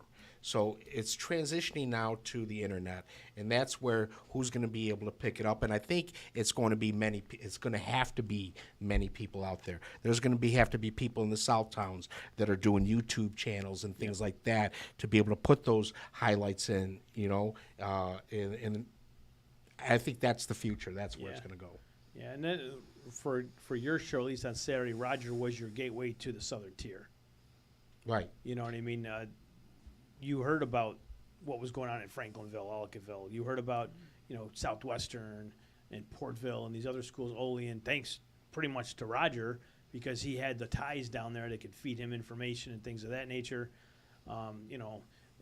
Not picking on the Buffalo News here at all, but, like, when you go down, like, we heard it. Like, we were looking for help advertising in the Southern Tier, and they're like, you guys never come down here. We've never seen you down here. How dare you ask for money for people down here? Like, what are you talking about down? We're down in Southwestern or Jamestown every weekend. Yeah. We're down there. Just because we're not right at every school down there doesn't mean we're not down there, but we're down there. Well, that's the other thing, like you just hit on the But they were saying, advertising like, the part. Buffalo News doesn't go past Orchard Park. That's not necessarily true. I took a number of trips down to Jamestown, and Miguel and I would always drive. We wouldn't drive back together, but we leave at the same time, meet at Denny's in Fredonia, and then drive back to Amherst, and we'd be on the phone the whole time. Miguel was down in Jamestown, if not every weekend, but he was down there 2-3 times a year, and then down at JCC for big events. There's a classic picture you have of him working outside his car down in the parking lot in Jamestown. That's right. Yeah, Working during late COVID. hours. South yeah. Park, South Park, Jamestown, when South Park beat them. That was the game. Was it? Yes, Good memory. I was there. Do you want Kyrie now? Yeah, we'll take a quick break here. How long is Kyrie? About 12 4 minutes? 4 minutes. 4 minutes? All right, here's Kyrie Demos paying tribute to the late, great Roger Weiss.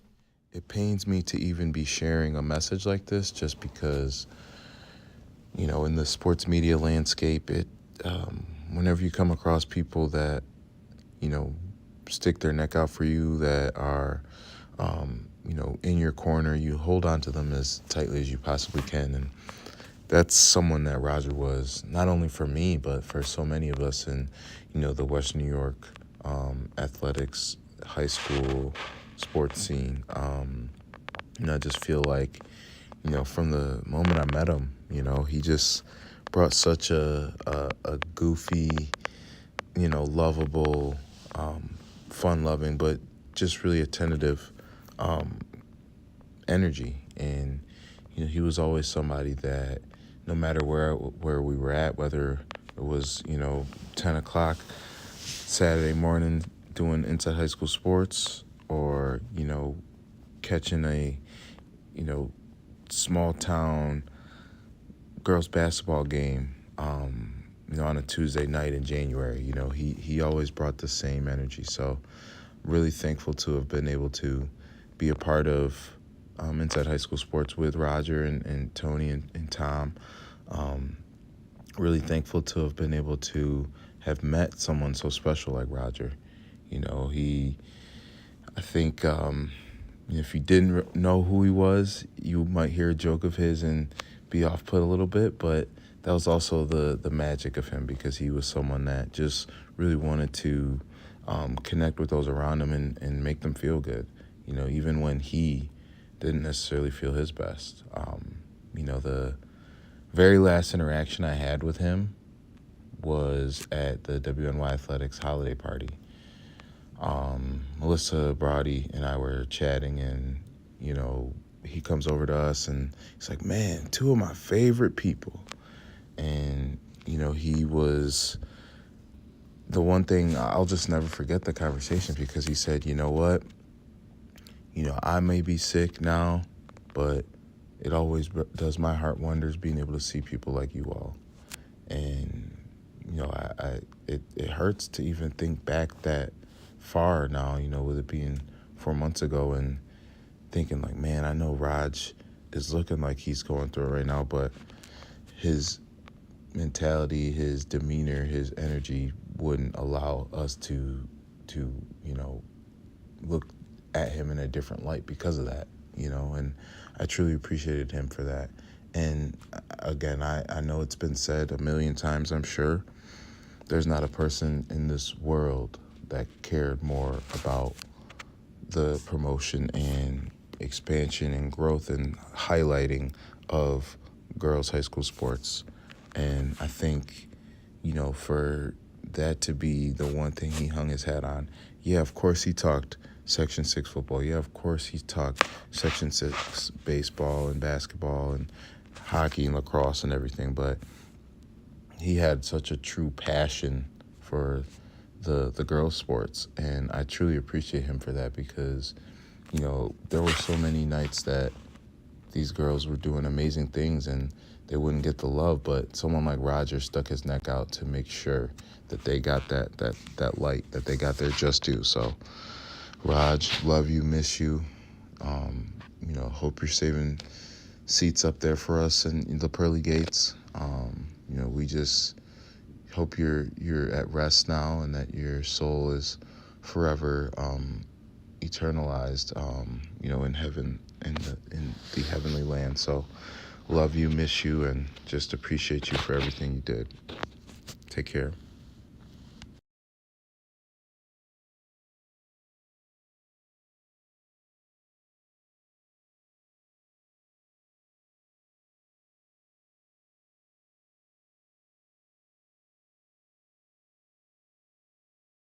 Hey Roger, it's Amari.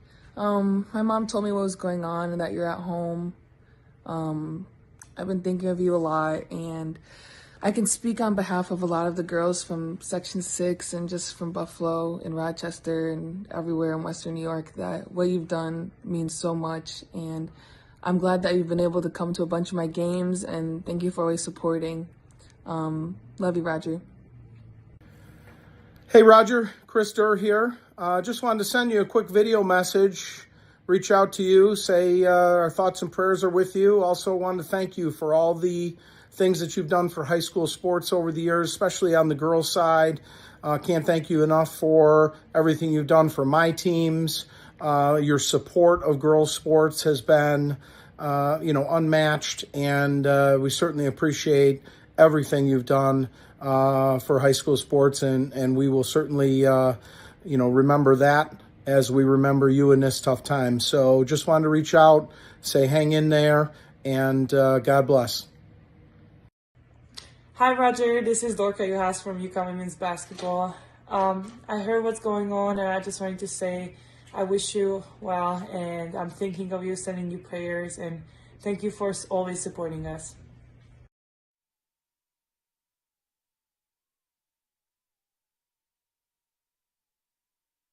We heard from Kyrie Demos. Who was the last one? I'm sorry. Dorka Juhas from UConn.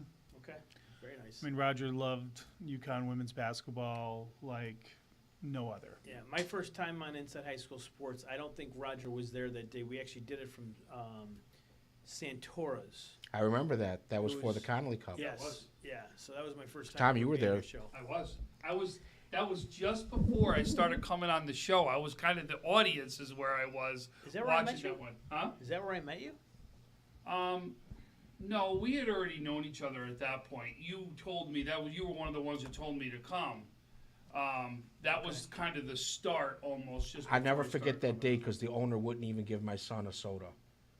I had to pay for a pop for Nick. Stiff. What a stiff. I wanted to pay him for a pop and a slice of pizza. Dennis DiPaolo wouldn't treat you like that. You know, Roger and Diana went there a lot. Tuesday were they date were nights. very, very Yeah, good they to liked Dennis, but Dennis was also very good to Roger too.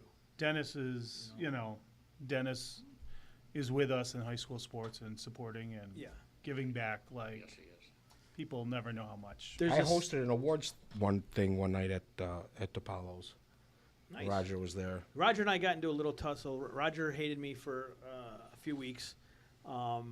He was very upset with I me. remember that because I had to referee it. So like I did every And I The had, funny part is I already know what he's going down. I know which route he's going down. and I heard about it. Involved. You yes, did a good job. I mean, I basi- wanted to throw such a dig at Section 6 because I will never forgive them for what they did to Roger.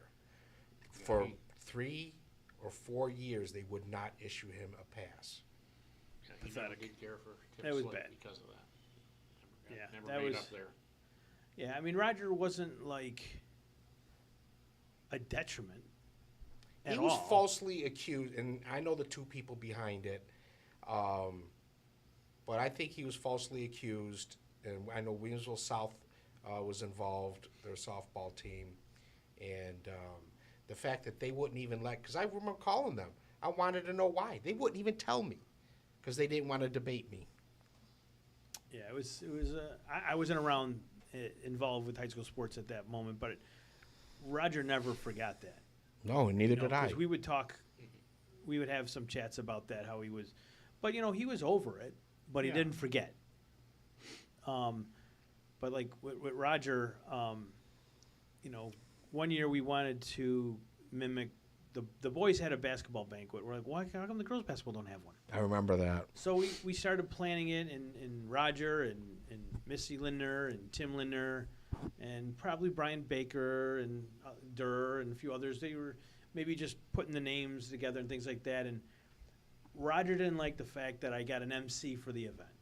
I thought having a basketball banquet would be nice if we had a marquee MC to kind of give it more, just a little bit more pizzazz, if you will, just to make it, So Kevin and Sylvester are good friends, and Kevin was doing this for free. Roger didn't know it. Roger thought we were paying him a whole bunch of money, but Kevin was doing it for free, and I thought it would be nice to have a name doing it, like a Stu Boy or someone, just to give it more legitimacy, So Roger didn't necessarily like that.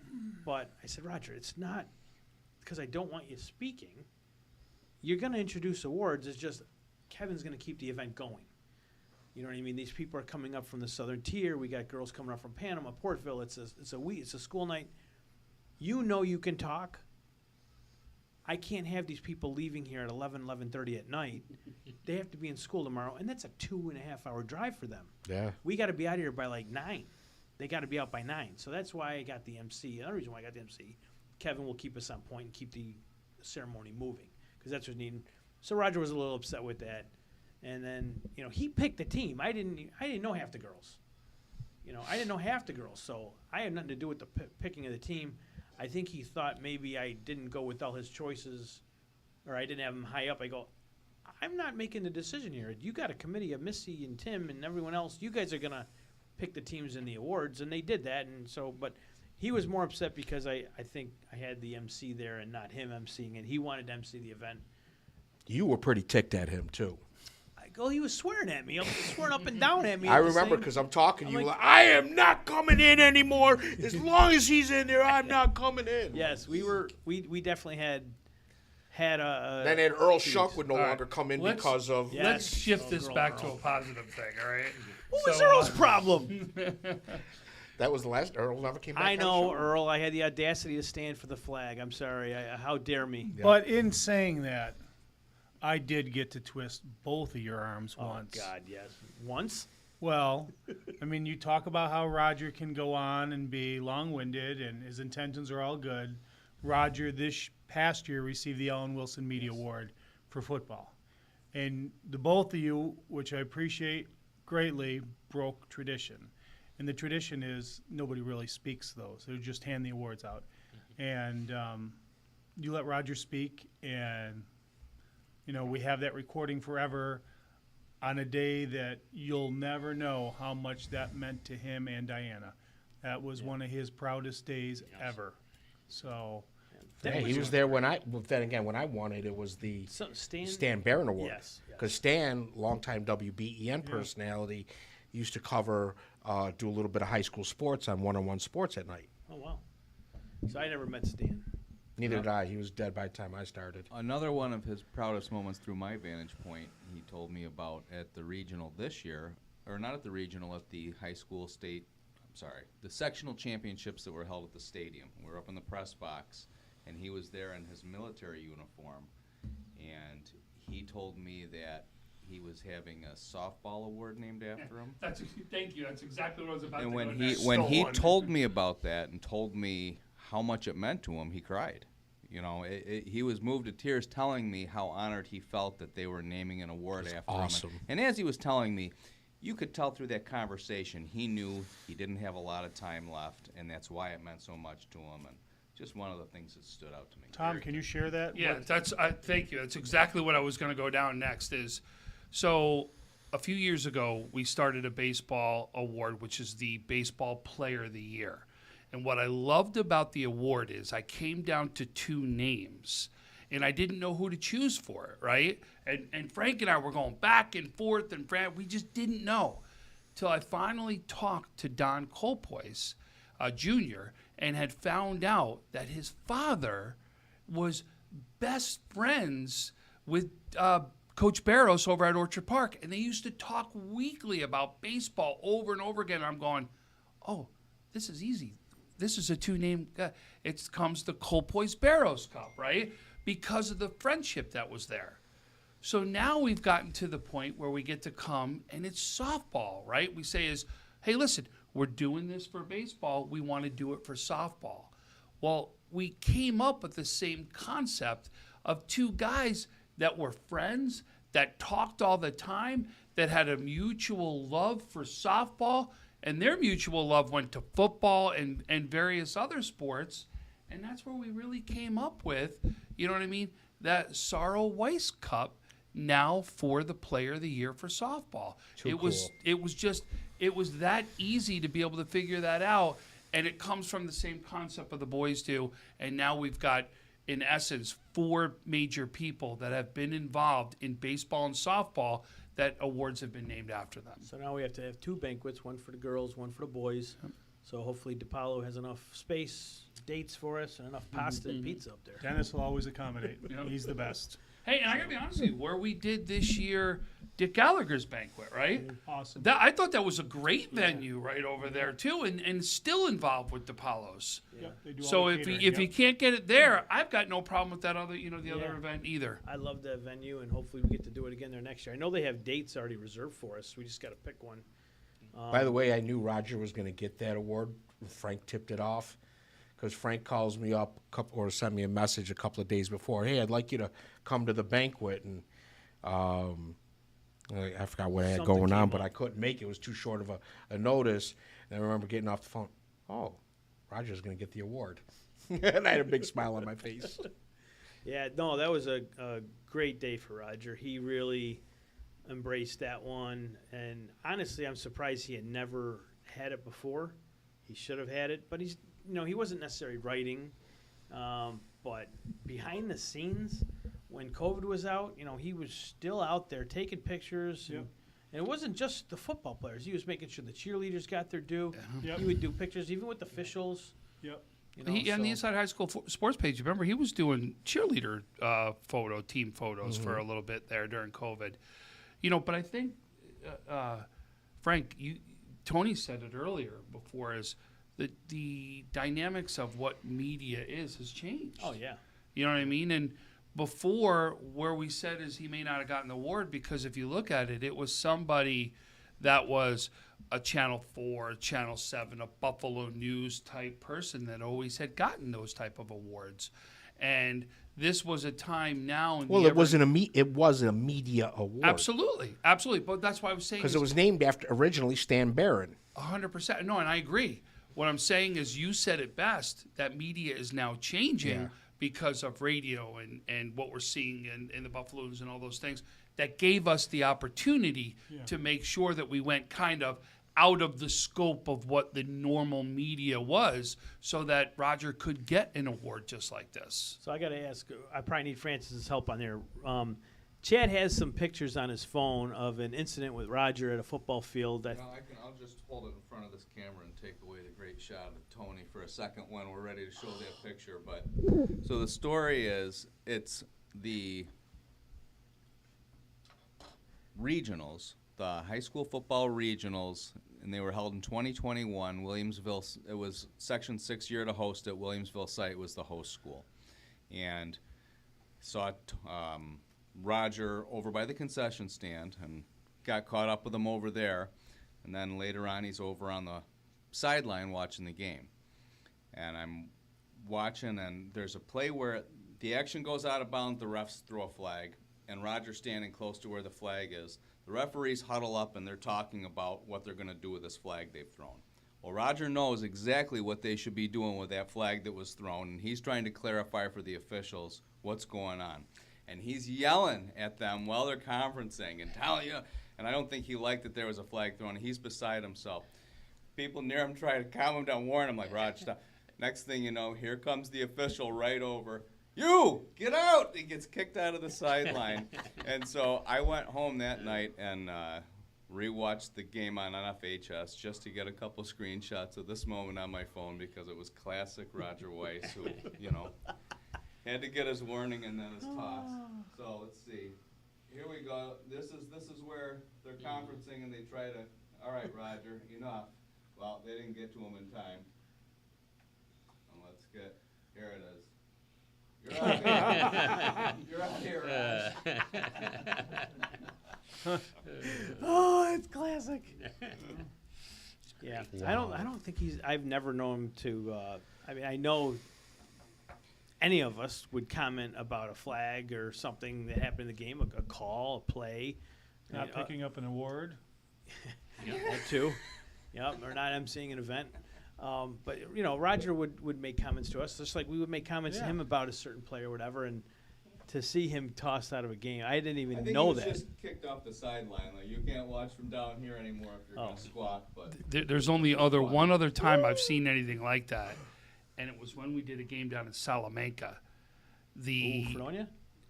Was it Salamanca, Fredonia? Salamanca is exactly what Salamanca, Fredonia was playing, and the public announcer gets thrown out of the game. Oh, yeah. That's the only time I've ever seen anything like it.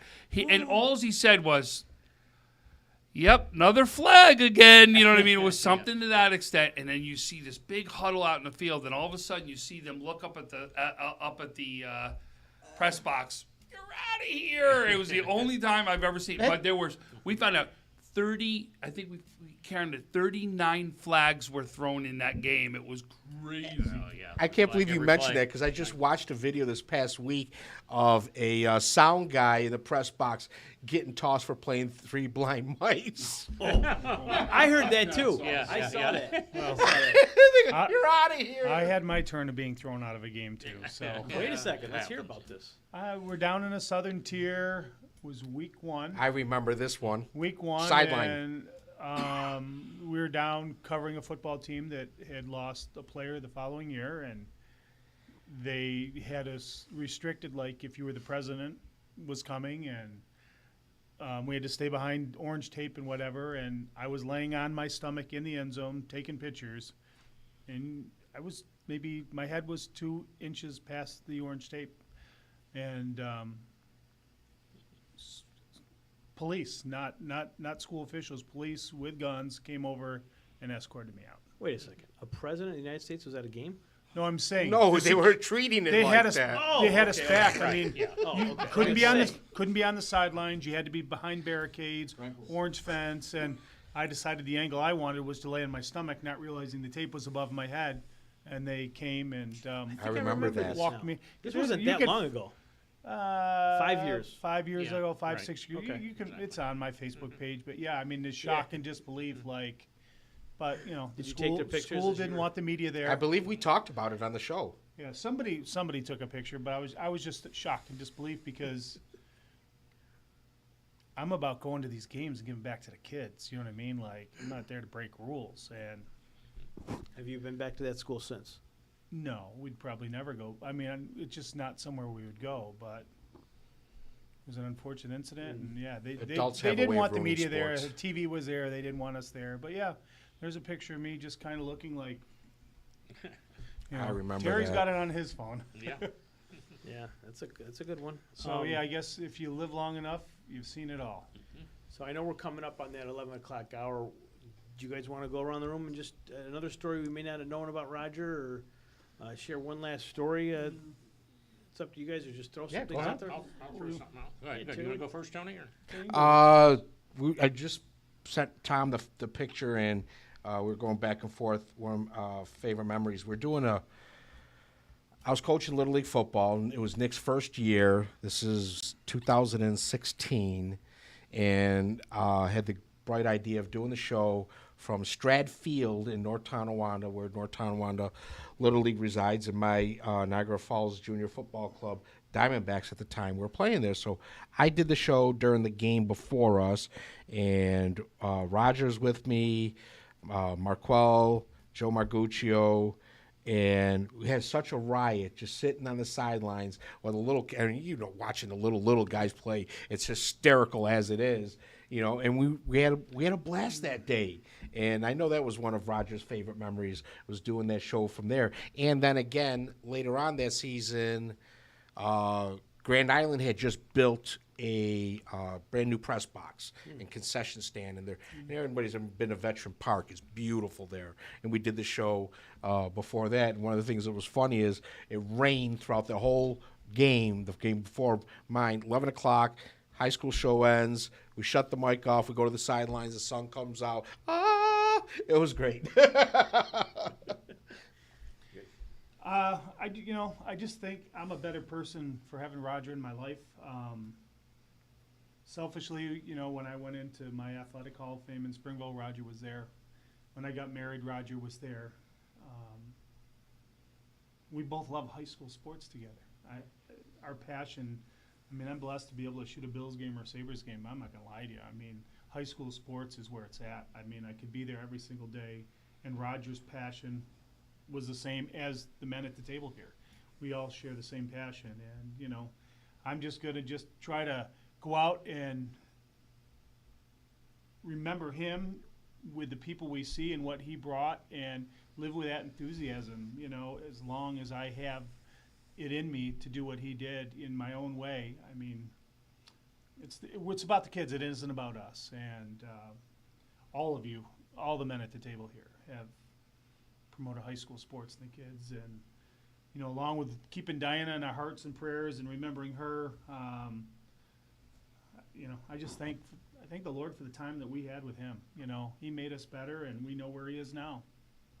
I want to piggyback what Harry just mentioned about being there for your wedding, and I think that does sum up a lot about what Roger was all about, is being there for the people he loved, the people that were in his life. And I remember after the three of us visited Roger, and I came home crying, and Jeannie and I sat around talking, and I remember saying, Roger was there when my dad passed away in 2004, and Roger and I had just become friends. He had maybe the year before, that's when he started on Inside High School Sports. He was at my wedding, of course, my getaway driver. There for the birth of my kids, there for my mother's passing. He was always there throughout my career. He was a regular listener, not just with Inside High School Sports, but he also listened to me on the other AM station that I worked for. And he would text, he would listen, and we would go back and forth to something that I said, hey, Anthony, you forgot to mention this or that, but he was always there. And I remember doing the interview with the Buffalo News last week and saying how if there was a storm or something, I would get a text, Anthony, how are you and Jeannie doing? Are the kids okay? If it was a bad storm, or if we got it bad in Niagara County or whatever, and he was always concerned as to what was going on in my house, and make sure that I'm okay. When I'd have surgery, Roger would be there. You need anything? And just sums up the type of person that he was, is that always being there. And it's funny, it's like when we were visiting him, and if you remember how weak Roger's voice was, and the fact that I'm half deaf, so it's very difficult for me to hear. And he's, Anthony, and he's waving me so that I could hear him. So I'm leaning over, he goes, at Burgard, how much automotive did you have? I says, I had my share, and I did my share working on cars. And then he mentioned something about a car, so I didn't know what he meant. So later on, I sent Diana a message. I said, what is Roger talking about a 64 Mustang for? She goes, oh, yeah, because I have one, and it's like, all these years I've known him, he's never known that. I never knew he had a 64 Mustang. So he knows I'm a car guy. Oh, something else. Well, I'd like to thank Western New York Athletics for having me at this tribute for a real good friend in Roger Weiss today. Roger introduced me to many players and parents and coaches, and taught me a lot about the history of Western New York sports. One thing I really got to say that Roger taught me, and I'll keep it in mind and use it. It was whenever we went to Rochester or Jamestown, he taught me to take Tupperware containers to bring home a second order of the food. So Roger, thank you for that.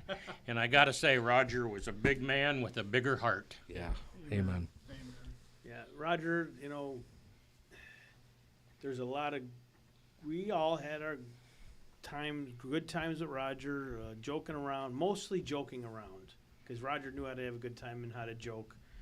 But he always made sure that when we were going to do a game, we learned something about a team or a player or a coach that we may not have known otherwise. But Roger had like a source, or, he just was able to get more information on the background, if you will, of, this player is so good because he comes from a long line of, generations. This kid's, it's in his blood, blah, blah, blah. He taught you a lot about these players and these teams and the communities that you may not have known unless you sat with someone like Roger. So that's one big thing I got sitting at games with Roger. I didn't get that with a lot of other guys, but Roger was able to fill me in on a lot of stuff like that, which was extremely appreciative. Roger's impact on Western New York, it's huge, the impact that he leaves here. His friendship, having a guy, if you have someone like Roger as a friend in life, you made it. You're a lucky person. Yeah, very lucky, because Roger, even when we were having our tiffs over just utter stupidity, let's go to lunch, let's go get something to eat, blah, blah, blah. I'll meet you at a game, blah, blah, blah. And, he could bury the hatchet and just keep going. But I was happy to have him on the Conley Cup committee. Long overdue. He should have been on that long time ago. So I'm glad he was, because being on the committee, we have our limitations. We can't get to every single game. We can't see every player. And not everybody on that committee can go down to the Southern Tier as much as they should to see players like the kid from Randolph, So, yeah, Xander Hind. I always butcher that kid's first name. That's why I didn't want to say it. But The Secchies, how can...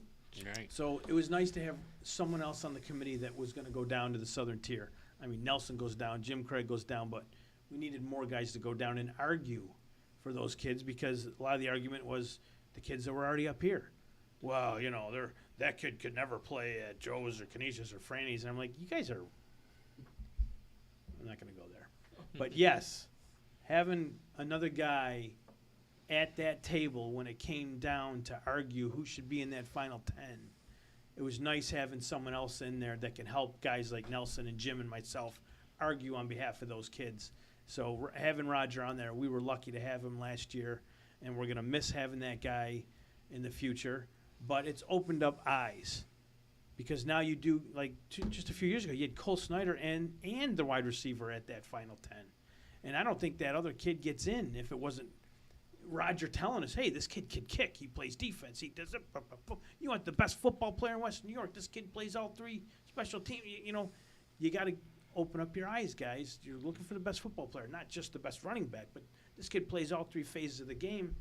Card, I think his name was, who didn't win, but it got kids like that more recognition, thanks to guys like Roger pushing that envelope for us. So, that's another impact that he's going to have on Western New York high school sports is, he made guys think outside the box. Get out of your comfort zone. You're only going to go watch teams at all high. Well, then, maybe you shouldn't be on the committee if you're not going to go 20 miles outside the comfort zone, if you will.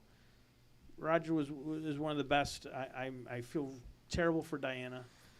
But as Diana knows, and I know you guys have been reaching out to her, whatever she needs, she will get from us. But she needs time. I know May 18th is going to be a tough day for her. But if you guys can get down to that, to Roger's service, I'm looking forward to that. I'll tell you what, I know it's tough because it's a school day, but just like with Dick Gallagher's banquet or funeral, maybe it's just me, but I think it would be amazing if you can see some of these teams show up and just line the streets as that motorcade comes down, where you've got like a couple of these kids wearing their jerseys. I thought for Dick Gallagher's funeral, Well, I'm like, Dick's was during COVID. Which I made it a I know, little bit but harder. I remember being a part of some funerals when a legend of the area goes that had an impact on athletes. You would see these ball clubs, kids wearing their jerseys, things like that, just to remember this guy's pay tribute. It'd be nice to see something like that for Roger. I think he would deserve it if we can somehow get the word out and pull that off. That would be nice to see teams in their jerseys lining the streets. Sure. when that Girls motorcade teams goes too. by. Girls, boys. Whatever. I just hope he has a nice turnout for that. There wasn't necessarily a traditional wake. I know that place, whoever would have been able to hold a service for Roger would have, standing room only. Yeah, we're going to miss Roger. It sucks. But, we knew he was fading, right? We knew we were able to prepare ourselves a little bit for this day, but still it hurts, right? It still hurts. I was in denial. I didn't want to believe it. And kept thinking, please let him get better. Yeah, and Harry, I know you were calling me left and right to, did you go see Roger? Did you go see Roger? Yeah, I did get to go see him, and I definitely wanted to go see him again, but I don't want to remember him like that. I want to remember Roger on the sideline, getting in your way to get those pictures.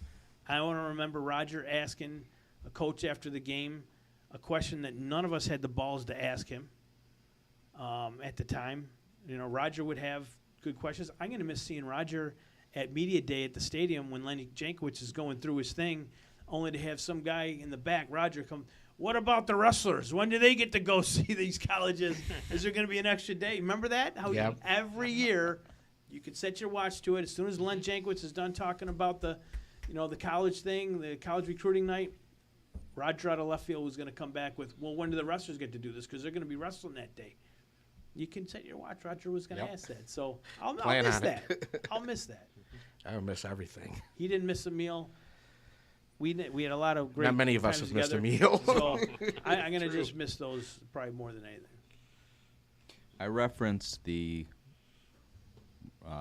Section 6 football championships back in November 2022 when Roger was wearing his military uniform. He was wearing it because he had lost so much weight. He was able to fit back into his military uniform, and he was pretty impressed by that. And he asked me that night, when is your classic this year? And I told him it's in February and that it was going to be back at Hamburg again. And he said, okay, well, I will do my best to be there. And the next time I saw Roger was at the Center Court Classic in February at Hamburg, and he walked up, and I was just astounded to look up, and he's standing right in front of me where I'm, we had just gone to halftime, and there he was, and he came over and he gave me a hug. So, Good memory. And he was tiny. yes. Tiny. So first thing I want to say is, Diana, we love you, and we are 100% here for anything that you're ever going to need or ask for. And please never hesitate to pick up the phone, and we will pick up the phone the opposite way. What a lot of people don't know was the first time I came on the Inside High School Sports Show was for baseball that you asked me to come on. And I had, everybody remember, I had books when I walked into that thing because it was just before we really got into the whole iPad thing and, how we were utilizing. So I had binders full of information. And you had me on the show, and we were going conference by conference, and it was just shotgun style to the point where it was pretty much Tony going, okay, double A, go. And then everyone was quiet. And then, hey, Tom, go, right? It was one of those. We had a lot to fit in. And I'll never forget the end of the show. We always would get up. We had to get out of the studio because the next people were coming in for the show. And we went out into that little bullpen area that you talked to. Yep.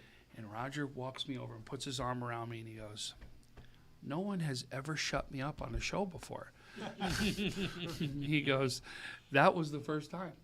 And that to me was just, wow. Like, here's somebody who is coming to me and just says, if I don't have to say anything, it's because, one, I believed in what you said, right? And two, it was because you obviously were knowledgeable where I didn't have to hop in and actually say something. And that to me was the first time that gave me the like, oh yeah, okay, then we've done this the right thing. And I'm getting a message, so that's why I've been told to. So, and I'm going to read what Diana just wrote, and I think this is, a great way to cap everything off. What a beautiful tribute to the love of my life.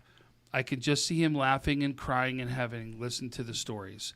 I cried myself, and he never told me about being thrown out of a football game. You just showed me how much he was loved by all of you. We'll be watching this over and over. And, that right there says it all. And he's made, obviously, not only an impact on every single one of us inside this room, but there are a lot of young women and young men that'll never get the chance to say it or hear it. But he made that exact impact on them inside their lives. Whether it was a hug from him in the crowd, whether it was a high five, or whether it was Roger standing at a state championship next to Rashad Perry because he wanted a picture of him, right? Yeah. He made the impact on him. And he did. And it's something that, none of us will ever forget. And when we talk about big shoes to fill, we've got our work cut out for us for what this man has done, along with others here locally, that we've got to remember that now that they're not here, it's our job to make sure their memories stay alive, and so does what we do for high school sports stay alive. Thank you. Beautifully put, and I'm glad you guys were able to come and share memories of Roger. It was very therapeutic, I'm sure, for you guys as anybody that was watching. We'll try to keep it going. I don't think we'll ever do another show on Saturday without mentioning it. It's impossible to do shows like this without mentioning guys like Roger. It's impossible.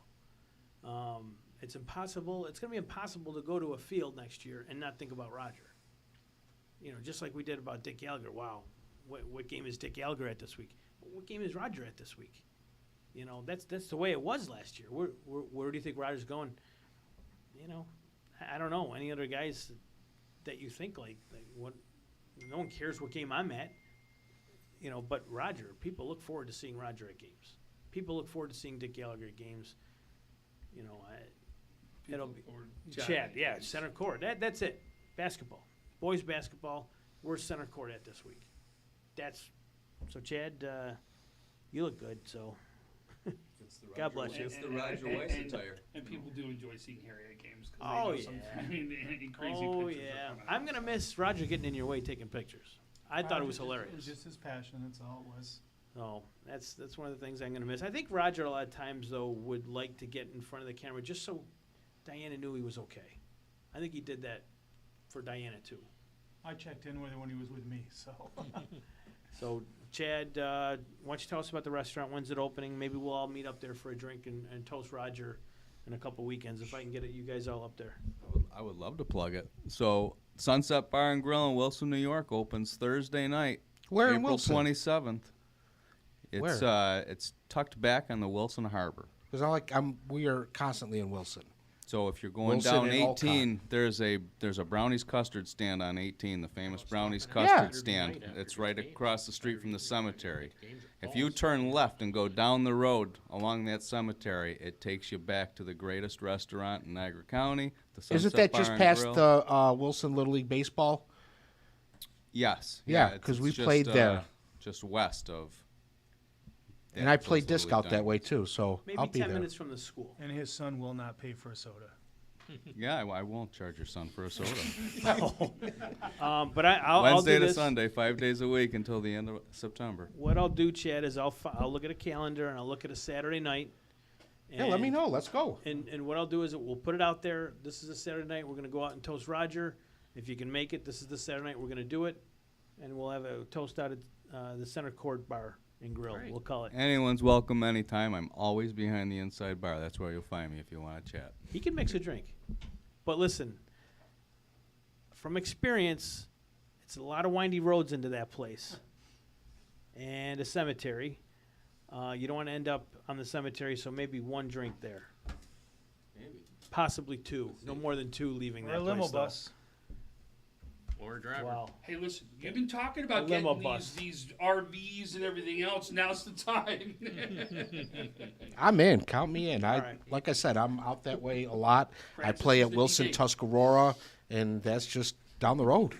You want Francis driving all of us? I lost a disc there, by the Be way, better last than year. us drinking and driving it. I don't know if I want Francis driving us over to the pizza shop next door.